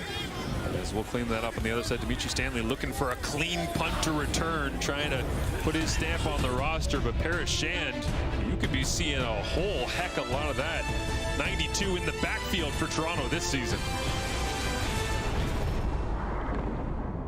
The drought continues, but here's the last 5 years of it as the Hamilton Tiger Cats trying to get over the top, finally get a Grey Cup, and certainly being first in the East last year was triumphant. They were so excited about it, but there's been a variety of different years where they get the home playoff, they get to this, they get to that, and really it has just come down to, for this franchise, through a multitude of quarterbacks and coaches and all the rest, not walking off a home field playoff game disappointed and directly into a very long offseason. Yeah, and a lot of changes in the coaching staff over the last couple of years, but I think Scott Milanovic likes where he's at with his coaching staff. Minimal changes last year. As flags fly, they dialed that one up during the TV timeout, trying to get a little slant and go, it looked like there, Lapo to Rogers, all by himself, and caught up in coverage. Yeah, I believe it was Caleb Hayes on the coverage. If you look at the top of the screen here, it's going to be what's called a sluggo, which is a slant. You run the slant, and then you go, boom, you put your foot in the ground, and you take off. Hayes didn't recover, got beat here. Yeah, sometimes as a receiver, you don't want to go too far inside when you got him beat, because this is what's going to happen. You want the touchdown, you want the film of you executing, but you take the penalty. You don't want the penalty, you want the touchdown. So you got to, once you know the guy's committed, you got to get out of that slant and get going on the sluggo. Playing the role usually occupied and will be by DeMonte Coaxey once the regular season for the Toronto Argonauts gets going. But I love Mike Miller dialing up something specific for his guys to say, okay, usually we give this to DeMonte down here. Well, it's obviously somebody they like. They say, hey, when he gets in the third quarter, let's try to get him a sluggo. As Horn looks left, comes back to the right, and completes it underneath. And let's go, you know, I wanted to talk about the Tiger Cats. Like, I thought was an interesting thing as we continue to talk about what changes Scott Milanovic had to make. One of the coolest things about this season for the Ticats is Jared Baines, been with the club since 2013, is Canadian, their offensive coordinator. Okay, Brent Munson came in 1 year ago, did an outstanding job for this Ticats defense. Went from worst in turnover margin to the first in turnover margin and first in takeaways. And Bob Dice comes back on board, former head coach of the Ottawa Redblacks, as special teams coordinator and assistant head coach. They hand it off. It is Hicks cutting back towards the end zone. And did he reach it? Touchdown, Toronto. Sam Hicks coming into the game listed as the 4th of 5 running backs on the depth chart, but wash all that away. The only one to score a major so far this afternoon. Philip Wilder and Anthony Vandel just go right behind them. Watch that double team, cuts behind it. And as the defenders start to displace, he keeps his shoulders square and gets north-south for the touchdown for the Argos. So Horns feeling pretty good. The penalty is what got them close, and a couple nice, one good pass and one nice run for the touchdown. Reed Martin in for the extra point. And it's through the uprights. And let's be realistic about it as well. If the roster gets squeezed and there's not enough room for a Sam Hicks, it's nice to have a little clip like that when you're talking to other teams and getting some meaningful film. Into the end zone he goes. Panabaker did everything he could right at the goal line.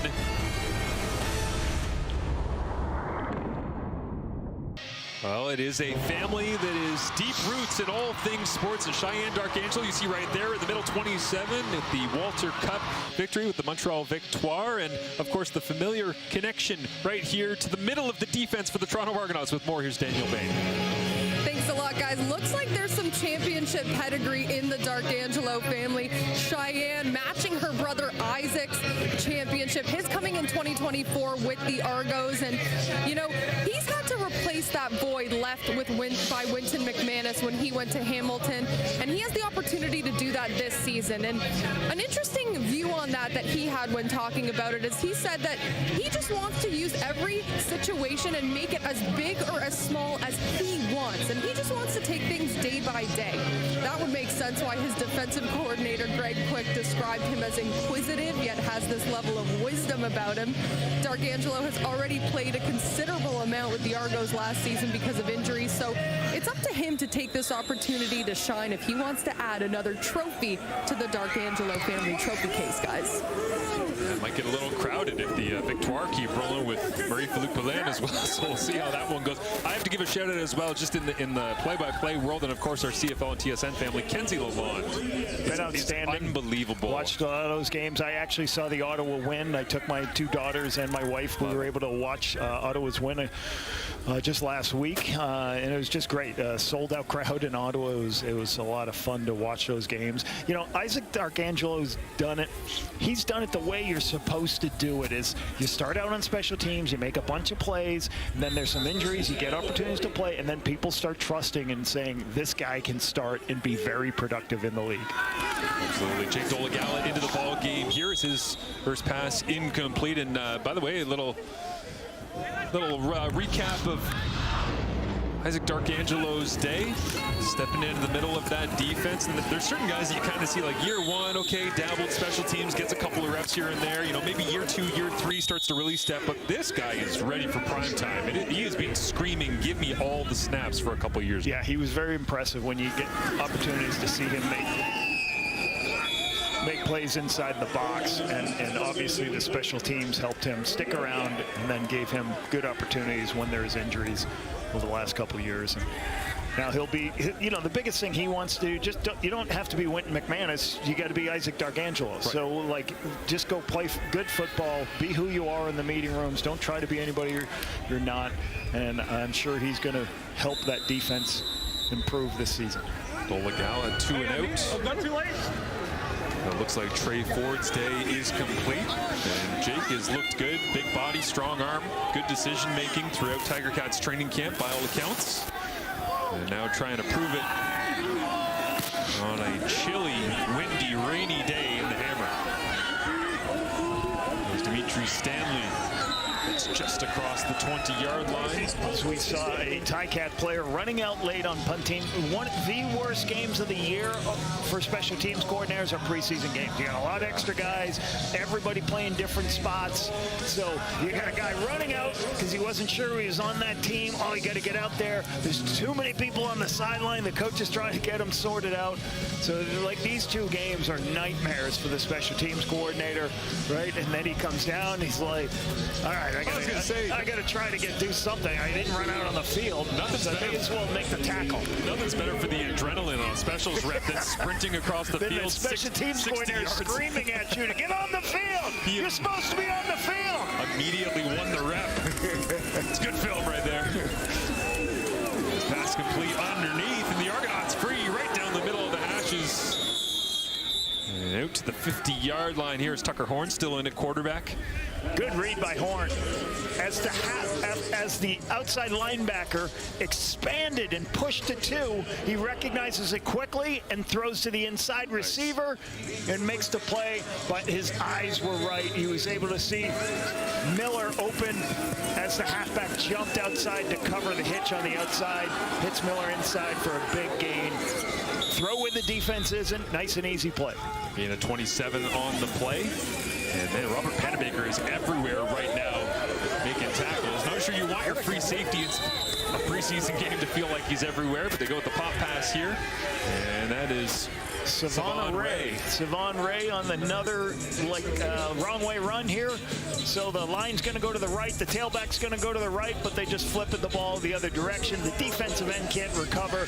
We call these 2-block games where the 2 receivers got to make their blocks. Everybody else should be out of position. You want to try to get outside position. Good 10-yard gain on the wrong way run.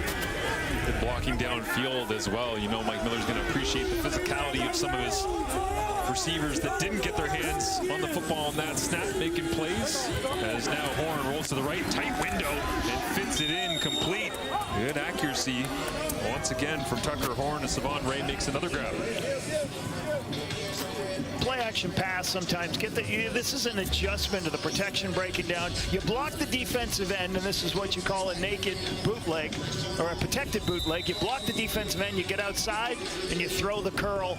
You have a guy in the flat to move the halfback Zvonre sat in a nice zone. Horn gets the ball, but I like the moving the launch point to give him an opportunity to throw the ball and see the opening. Gain of 15 yards down to the Hamilton 31-yard line for Horn and the Argos. And off inside, and looks like that's Sam Hicks that had the touchdown possession ago.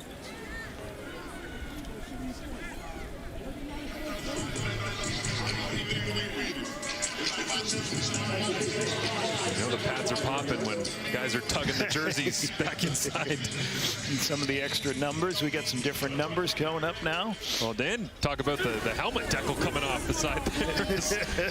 That's when you know the trenches are getting feisty, fighting for jobs. 2nd and 5. Horn, quick ball fake, and this one sails, intercepted. In a scoring position, the Argonauts could have taken the lead. And instead, it falls into the waiting arms of the Ticats defender. That's Caleb Ford-Dement. Horn just on a little bit of one of those, once again, one of those zone reads. Didn't recognize as the ball just went up in the air a little bit as he's trying to throw it. But great interception by the Ticats on the way to field goal range. We'll take a look at it as we come back. The end of the 3rd. Preseason action. Yes, everything is made up. The points don't matter, but everybody's getting game the reps film. Do. The reps certainly do. The film does. And if you thought that the players were battling and they were fighting the conditions, the new reps. It's floppy prep sheets. They've been ripped in half. The MVP of today is lamination. Lamination is the key of the game. Required on a day like this is the players battling through it. Wet gloves, always difficult. Chad Kelly sliding for an extra, 8-10 yards Slip and maybe? Slide right there. Why not? Get an opportunity to trade forward, the communication, battling at times. Oh, my mic's going bad. Oh, yeah, right. Lapo on cue. Yep, got a sound guy coming to get me because my mic's bad. It has been a tough day here at Hamilton Stadium, but regardless, the players getting an excellent opportunity to put some film. But you get a feeling that if these guys get into the 2nd and final preseason game and it's like 15 and sunny, they'll be like, this weather's incredible. Never had a game that was this much fun. Best football playing conditions ever, but it really does feel like one of those kind of late October, week 20, week 21 regular season, early playoff games. As Jake Dolegala trying to do what he can here with the 4th quarter at his disposal. And you can only imagine what it's going to look like when the season moves up 2 weeks, right? Yeah. Next year. As a run out to the 39-yard line, and Avery Morrow goes for a gain of 10. Talking to a lot of the, it's kind of neat to talk to the players and the coaches. I think this is their 4th year in Guelph as a training camp facility for the Toronto Argonauts. And it's going to be interesting for them to, with the World Cup, they got 3 away games, more than their regular schedule. They're going to be at Guelph all the way till the middle of August. That one bounces off the helmet of the defender Johnson. Downfield is Dolegala trying to open things up. But yeah, I mean, the challenges for the Toronto Argonauts and some of the World Cup displacements it's certainly something that has to be managed. And to do it in your first year as a head coach as well for Mike Miller is a real challenge. And it's not just the coaches, staff, and everything. So the players are going to have an apartment somewhere in Guelph all the way to August, and then they got to find housing during the season in downtown Toronto. Yep. So it's going to be a difficult thing that they're going to have to work through and have a great plan from the leadership to help them through that process. And again, Dolegala, average depth of target, unquestionably the largest number of the day from any of the quarterbacks that have touched the field as Gill makes the grab. Smooth gain of 23 that time. Jalen Gill is to the left of your screen. You'll see him running a corner out to the wide side of the field, and they kind of benches it off. Benches it off means you start working to the sideline. He's outside of Woods. Woods in no position to make the play, but great located throw by Dolegala, putting the ball on the outside.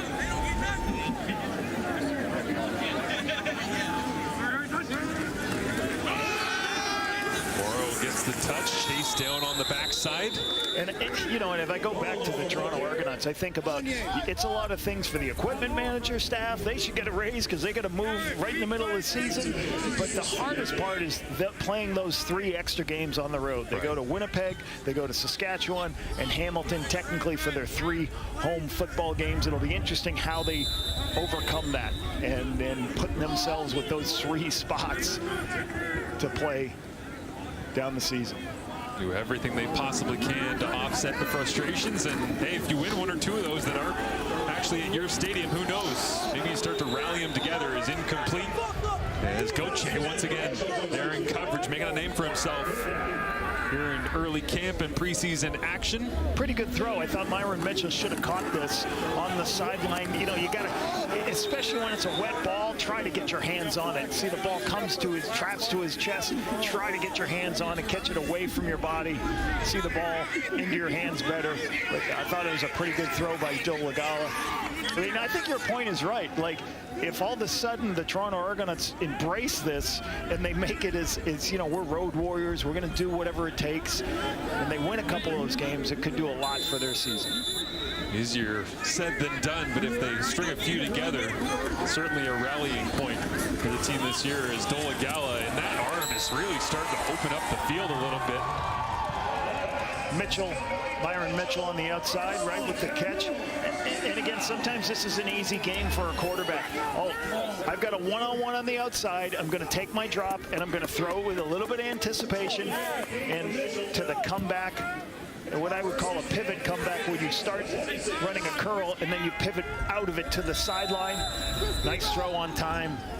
Easy decision for a quarterback. Giovanni Robinson, the tight end, into the ball game here for Hamilton alongside 4 receivers and a running back. Morrow inside. The interior defensive line does their job for Toronto. Bottom of the pile, looks like that's number 93, Bell. Jalen Bell, first to get up at the end of it. Dolagala a little bit. You can see him in no huddle situation, calling the plays at the line of scrimmage.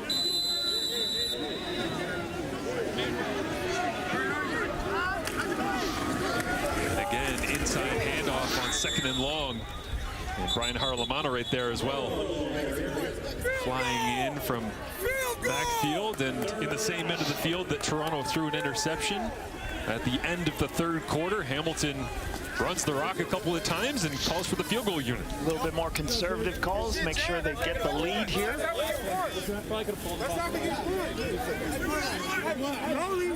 As yellow poncho sales skyrocket in the GTHA,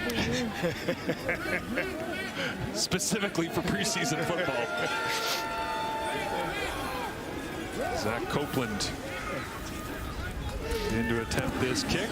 Ottawa Gigi. And it's good. Hamilton retakes the lead.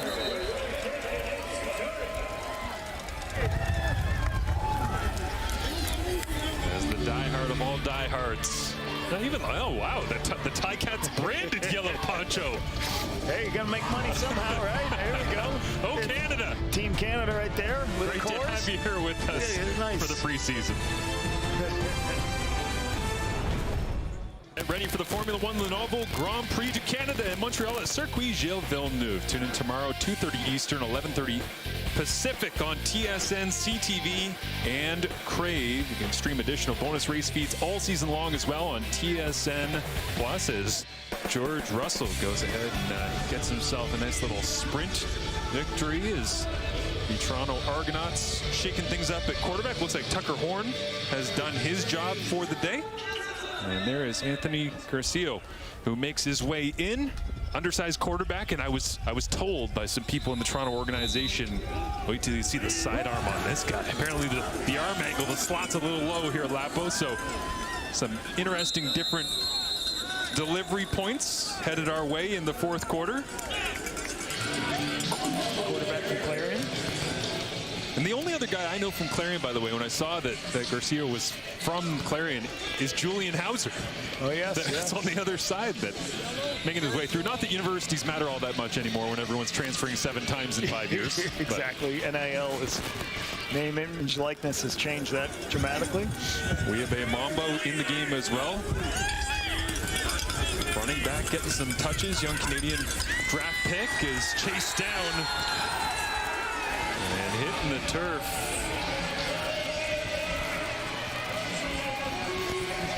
As Brian Ugwu makes the play and accrues some film for himself. Loss of 7. Yeah, with 8 minutes left, you've got a very young group of offensive linemen. You usually have some American defensive linemen, and you can just see, you know, the speed of Ugwu coming inside on the offensive tackle. You just got to make sure you protect your inside. You want to force him around and not on a direct line to the quarterback. So this is what's hard for the calling plays at this time of the game. You better have answers when you can't protect the quarterback. Not the start, I'm sure, that Garcia imagined at quarterback. Not his fault, Marshall. No, probably not his fault. Couldn't do anything about it. Just ride the wave. Well, Garcia, you can't stop the waves, but you can learn how to swim. I guess that's the lesson learned. No, you can't tell from the weather today, but week 1 is just around the corner here in the CFL, of course, on TSN. Alouettes, Tiger Cats kicking things off Thursday, hoping that Davis Alexander is all good after going through some injury struggles last night. The Tiger Cats, of course, Bo Levi Mitchell, ready to go. The Bombers making some major changes offensively, trying to shake things up. Tommy Condell in-house. And, of course, myself and Lapo are pleased to be headed off to the nation's capital, Edmonton, Ottawa, to round out week number 1 as Jake Dolagala flips this one to the sideline. But, I mean, it's a great slate. Also, the first couple of weeks, just having those 3 games to kind of stand alone and get everybody's attention with matchups that I think early in the season, doesn't matter if it's East versus West or rival games or whatever it is, there's always a reason to get excited, just to get answers on what these teams are really going to start to look like. Well, and you'll see a penalty here on what we would call a stutter cadence, where trying to get a team to jump off sides or trying to get a picture of the defense. Toronto number 96, 5-yard penalty. Remains second down. So the defensive linemen need to watch the ball. You're going to go on a hard count here. The receiver's running at the line of scrimmage. And then as soon as the defender steps over the line of scrimmage at 96 did, the lineman steps back and causes the penalty to make a 2nd and 2 in an obvious, easy scenario to hopefully get the first down. Henry Biggins in the backfield. Ball fake. And once again, Myron Mitchell's going to be real tired of LP Gauthier, though. But I'm looking forward to our game, doing the Elks Ottawa game. Yeah. I'm pretty excited to see Cody Fajardo starting week 1. You know, the Elks struggled early in the season last year, but you got Cody who, you know, once he took over, they solidified that offense. That defense for the Elks got much better throughout the course of the season. So it should be an interesting game in Ottawa. Obviously, Ottawa looked pretty good the other night with Ryan Dimwitty taking care of business over there. Jake Mayer had a nice night. Too many men on the field. So like I said, like this is the worst part of this for special teams coordinators. How many extra bodies? Hamilton. See Jason Tuck trying to sort out the depth chart and who's in and who's out. Which, by the way, going into our game there in week 1, Edmonton, Ottawa, to round out the 3-game slide. Mark Corte, I was crunching some numbers already, looking ahead at things. 100% of snaps played in 2023, 930. 100% of snaps played in 2024, 1,037. And 952 snaps. You guessed it, that's right. Last season, 100% of the snaps played. That means that he enters week 1 playing 3,798 snaps in a row for the Edmonton Elks. Just wild as the punt received, flags down on the field. After a punt of 48, Hayes makes the play. And the Tigers lead by 3. Always always love the CFL draft. The Toronto Argonauts this year going with running back Isaiah Smith, not in action here tonight. Nicholas Henning making his way down to the States, getting signed by the Las Vegas Raiders. We've seen Ethan John at free safety. Gauthier making plays all over the place. McKenzie got in on one, and Nolan Ulm, looking forward to seeing whether he can continue to battle through training camp. Looks like he might have got dinged early on in this one, but pretty much everybody on this list is getting a bit of a look here in this ballgame. Yeah, Nicholas Henning, their second pick over, very athletic. They may have to wait a little bit for him because of the talent of him, but somebody they think can rebuild their offensive line. As this one is the unintentional, intentional back shoulder fade going into the wind is complete. Davis hauls it in for a gain of 27. Their own Sluggo. Safe throw on the outside. It's short, obviously, because the ball got caught up in the wind, but Davis, recognizes it's short, stops his momentum, comes back and makes the nice catch in the rain. Greg Jr. in coverage that time is Gershio doing everything he can to make some throws here late. Why not? Let it fly as that one incomplete into the turf. The Hamilton Tiger Cats in their draft as well, getting some fresh blood into the organization. Jonathan Dennis not involved in this one, like Miga as well. Devin Cromwell still injured out from an injury from his pro day that we've seen. Braden Seasman as well in at center. One of the better centers that came out of the CFL Combine this year. Amari Notice in the middle as a defensive tackle out of Coastal Carolina. Excited to see what he can do. And Lo Gagne, I believe, is in the ball game as it stands right now at linebacker. So there's a collection of talent that they've put together with Scott Milanovic in the front office, and of course, the reorganized front office for the Hamilton Tiger Cats going into 2026 as Sam Hicks rolls his way through a host of Ticats tacklers close to the 20-yard line. Nice screen pass over here, and you talked about the Ticats. You can see that patience by the tailback, waiting for the lineman to get out in front, and then you just cut back behind the big men. You talked about the revamp. I just saw Brock Sutherland at halftime, who's came on board to help the Tiger Cats in the personnel department with the loss of Ted Gavaya last year. And it was great the league last year did the Ted Gavaya Football Operations Reward, award for the season, which the Ticats were up for, but was the Grey Cup champion Saskatchewan Roughriders were able to get that. But it was a great thing.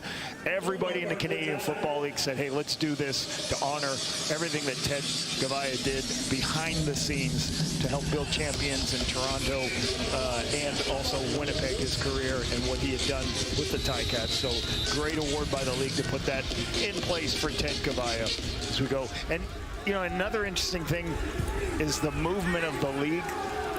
Jonathan Huffnagel is over here at the Toronto Argonauts now, and I used to say at the Combine, like, who's that guy who looks like Huffnagel in Argo gear? Oh, it is Huffnagel! Nice run by Gershio here, getting the first hit. Yeah, I don't know what's weird when we're talking about Toronto and Hamilton playing each other. The person who used to wear red, is it Bo or Huff? It's like, which one are we more weirded out by, not knowing, not being used to it? Yeah, and I had an opportunity to talk to Coach Huffnagel, and he's really, enjoying this, be able to be, Jim Barker comes back on board. You got Michael Pinball Clemens. So how good is that for Mike Miller, first-time head coach, to have Jonathan Huffnagel? If he wants to ask advice, he can. Jim Barker's been a head coach for this organization, so I thought the Argos did a good job getting him some help. Quarterback draw here for Gershio as he's running his way right into traffic, but refuses to go down. This is what you would call a read draw, where the quarterback, he recognizes whether they put a back in the flat, and if people expand and go with the back, once you see 15 leave, he says, well, they left to cover the back in the flat. I'm going to now keep the screen. So it's a read screen. If the linebacker stayed in, you would have thrown it out to the tailback. But nice run on the inside. We'll go to break, and we'll finish up our first preseason game of the year, Marshall.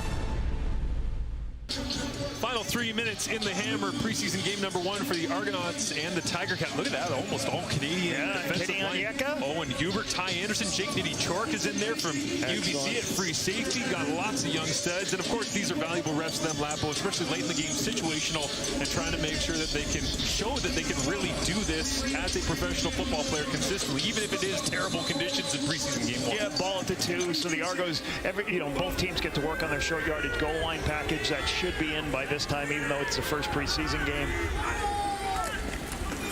Gershio Touchdown, Toronto on the road. The Argonauts fired up to take the lead with 2:57 remaining.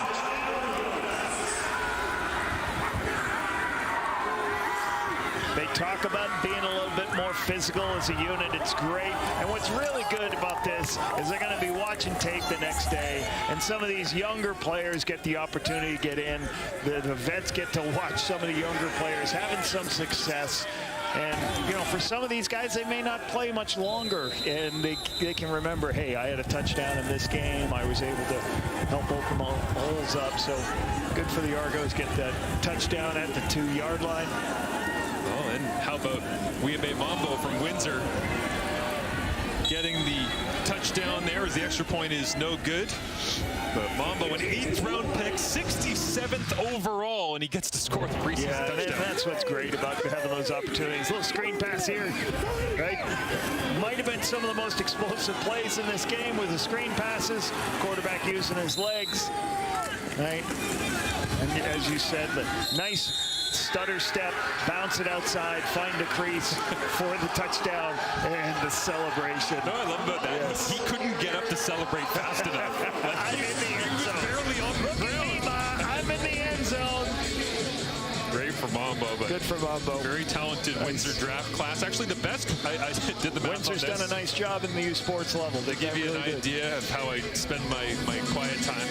I looked up best draft class for the Windsor Lancers.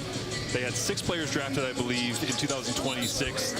It ties them for the best with, I think, 1974 and 1975 in the CFL draft. What was going on at Windsor in 74-75? Marshall with the crazy stats, 74-75. But obviously, you know, Windsor's done a really good job. Yeah.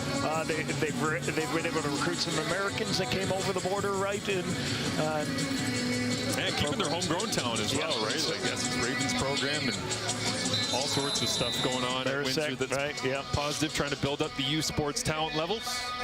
And Mambo, part of that is now going back to work on special teams. So still a field goal game here.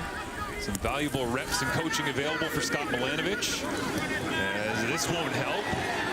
Rolling kick slides its way down near the 20-yard line, and it will be returned by Jerjuan Newton. Yeah, it's been a tough day for all these returners trying to prove what they can do. They're not able to catch it in the field. As we get a look at Weabay Mambo, and might have celebrated a little hard. You got to go play special teams, Mambo. Got to go back to buddy. This is on tape too, buddy, not just your touchdown celebration. So come on, don't watch the play, keep playing. Doing everything he can, but up against it. Shout out Windsor. Yes, sir. There it is, the shout out to Windsor. Come on, y'all. Yeah.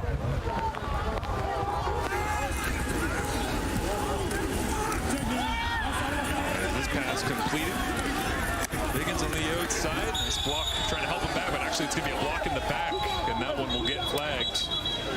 Really good by Dolagala, actually going to his 4th read in the progression. That's the difference when you have a veteran quarterback in there. I know it's the 4th quarter, but he sees the pictures, understands where to progress to, and then the check down gets you 10 yards. But we'll see what this penalty is. Tom Valesi talking it over as the officiating crew trying to do their best to keep the game certainly moving here with the conditions this afternoon, but also make sure the players are aware going into the regular season. Major foul, blindside block.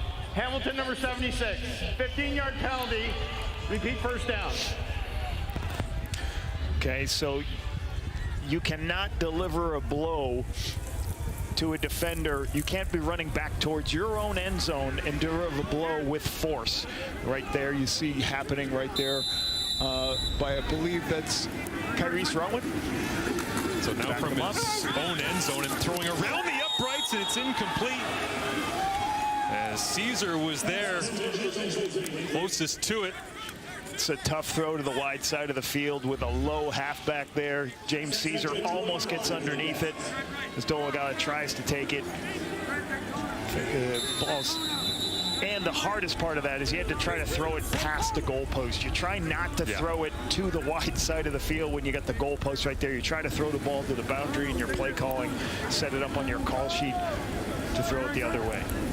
And now it's Dolegala trying to get the offense organized. Now Get over the road end. The goalpost. That's good. And, you know, one of the biggest things I would say if this was a goal, when I was a head coach, like your number one goal is to stay healthy. You want to keep all your players healthy. You want to get reps, as many reps as possible, evaluate people. And, you know, for your starters, when you always say with your starting quarterback, how many reps, how you going to play him 2 quarters, whatever. A lot of times it's a conversation with your quarterback. Hey, how many reps do you need? Because Bo Levi Mitchell doesn't need any reps. But sometimes the player needs enough for him to be ready to go, hey, give me a quarter, give me 2 quarters. Dolegala dreams of trying to put together a drive to go score, and all of a sudden it's a turnover on downs inside the 5 as Scott Milanovic would much rather see a high-stakes offensive snap than a low-stakes special team snap here.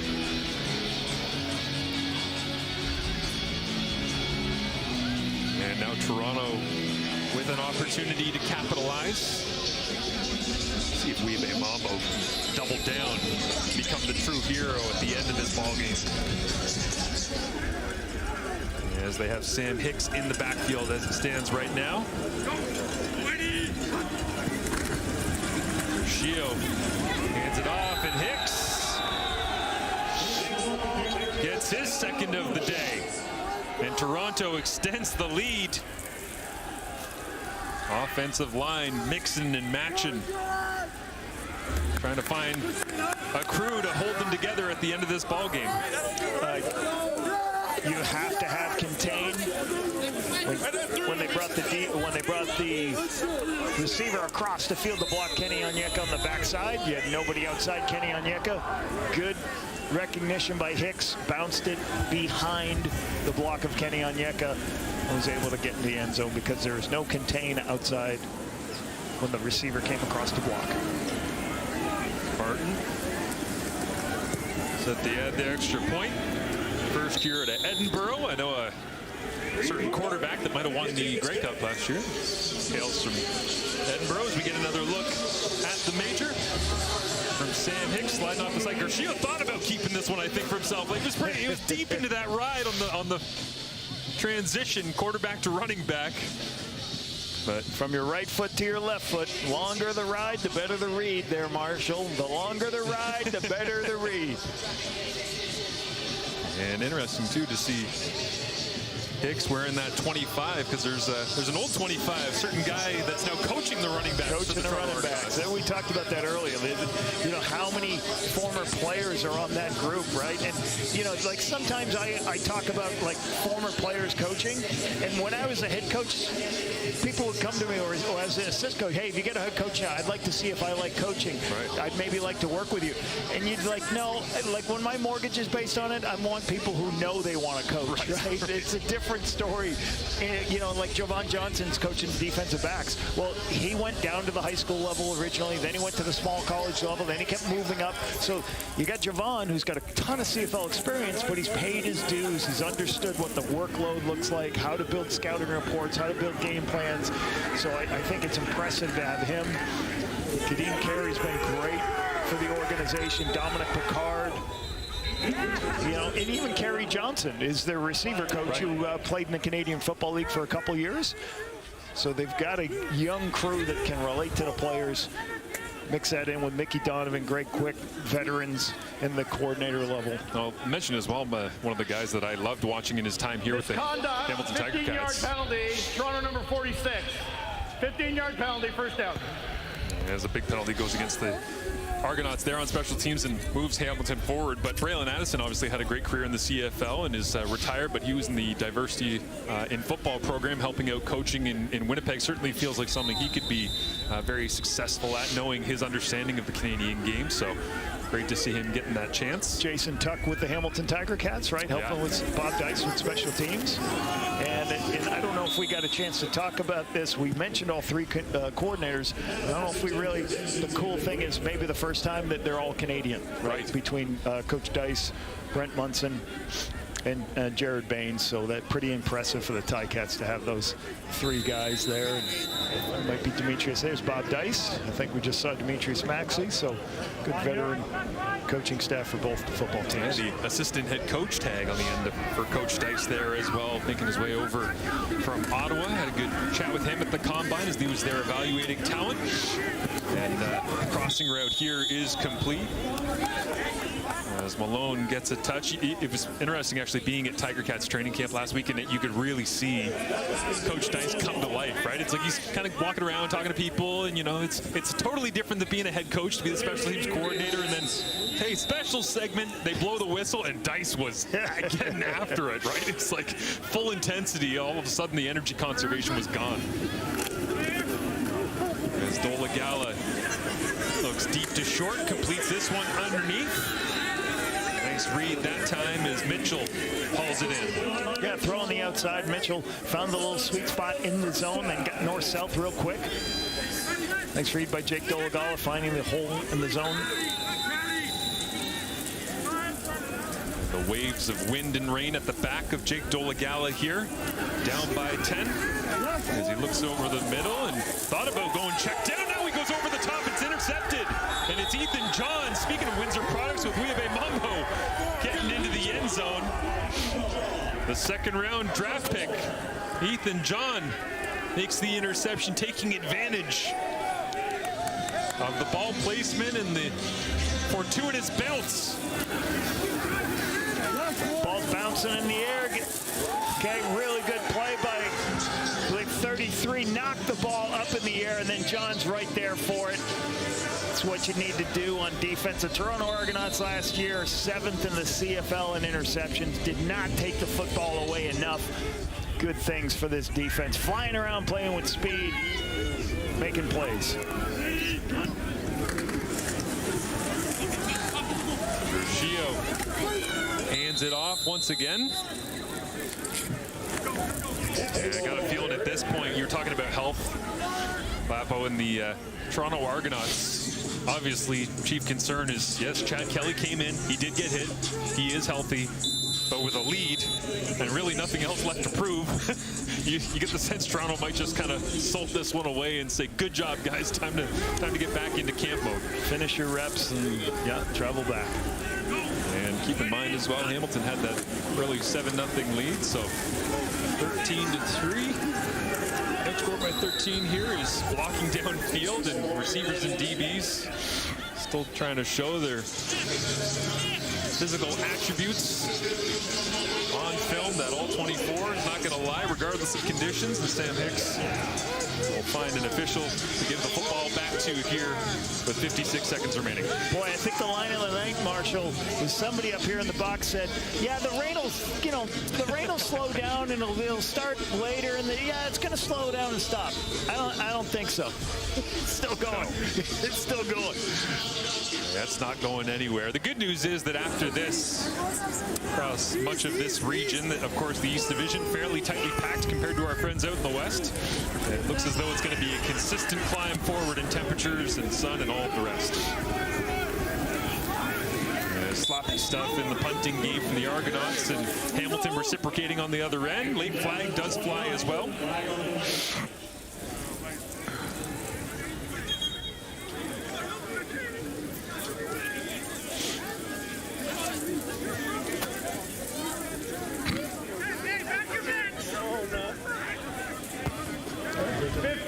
Misconduct, Hamilton number 29. First down. Not going to help you making a team when you get misconduct penalties. You just got to be smarter late in the game. Yeah, Jake Nady-Chork there getting the call against him. It actually struck me kind of looking at Hamilton and their free safeties warming up that Stavros Katsantonis obviously is the veteran 6th-year, 4th-round draft pick that's made a lot of hay here in the Canadian Football League over the last half decade, but behind him, it's like Ronan Horrell and Jake Nady-Chork, and we talked about Robert Panabaker earlier. They got some big bodies and a deep room as well at that Canadian free safety spot here in Hamilton. Yeah, and Stavros obviously done a good job since he came here the last couple of years ago and got an opportunity to play. And I remember interviewing a couple of years ago, and I was like, Stavros, why has it been so successful this year? He's like, I finally got a chance to play, right? Once I started to play, I could make some plays. Exit fair. Watch trips out to exit fair. A little bit of movement here, trying to get sorted out and aligned. Dola Galley hands it off. Nice hard run. Yeah, nice downhill, powerful. And that running back battle in Hamilton, the discussion will continue. I got a feeling Larry Roundtree is firmly in the lead at this point, but you can't just carry one body in. So, you know, Johnny Augustine obviously already into that collection of talent with Roundtree, and then likely that third spot is the one. Zeros on the clock. One more rep to evaluate. And the final play of preseason week 1, Toronto and Hamilton in the books. Okay, as a former head coach, goal number 1, stay healthy. Pretty good for both football teams. Health was pretty good. You know, the weather was a nightmare a little bit, but there's plenty of film to watch, plenty of good things. Toronto looked to stop the run game a little bit. There's a couple of big runs on draws, but it'll be interesting to see how these guys look at this film. Mike Miller gets to win. They head back to Guelph, and Scott Milanovic, a little bit of reps of Bo Levi Mitchell, and then see some of the run game going to develop. So interesting, good preseason game in the rain. Marshall will figure it out. Fantastic. It was great to be here in Hamilton and get the opportunity. Who's got it better than us, huh? Talking ball in the rain. Hang out, talk some football, and get the ball rolling on the 2026 Canadian Football League season, as the CFL preseason action will continue as well. It comes back on Friday as the Alouettes take on the Red Blacks. Coverage gets underway 7 Eastern, 4 Pacific on TSN as both of these teams continue to go back to the camp grind. They make their way back to the residences and all the rest, and continue to try and build toward week number 1 in the CFL season. For Danielle Payne, Paul Lapalisse, I'm Marshall Ferguson. Thanks for watching the CFL.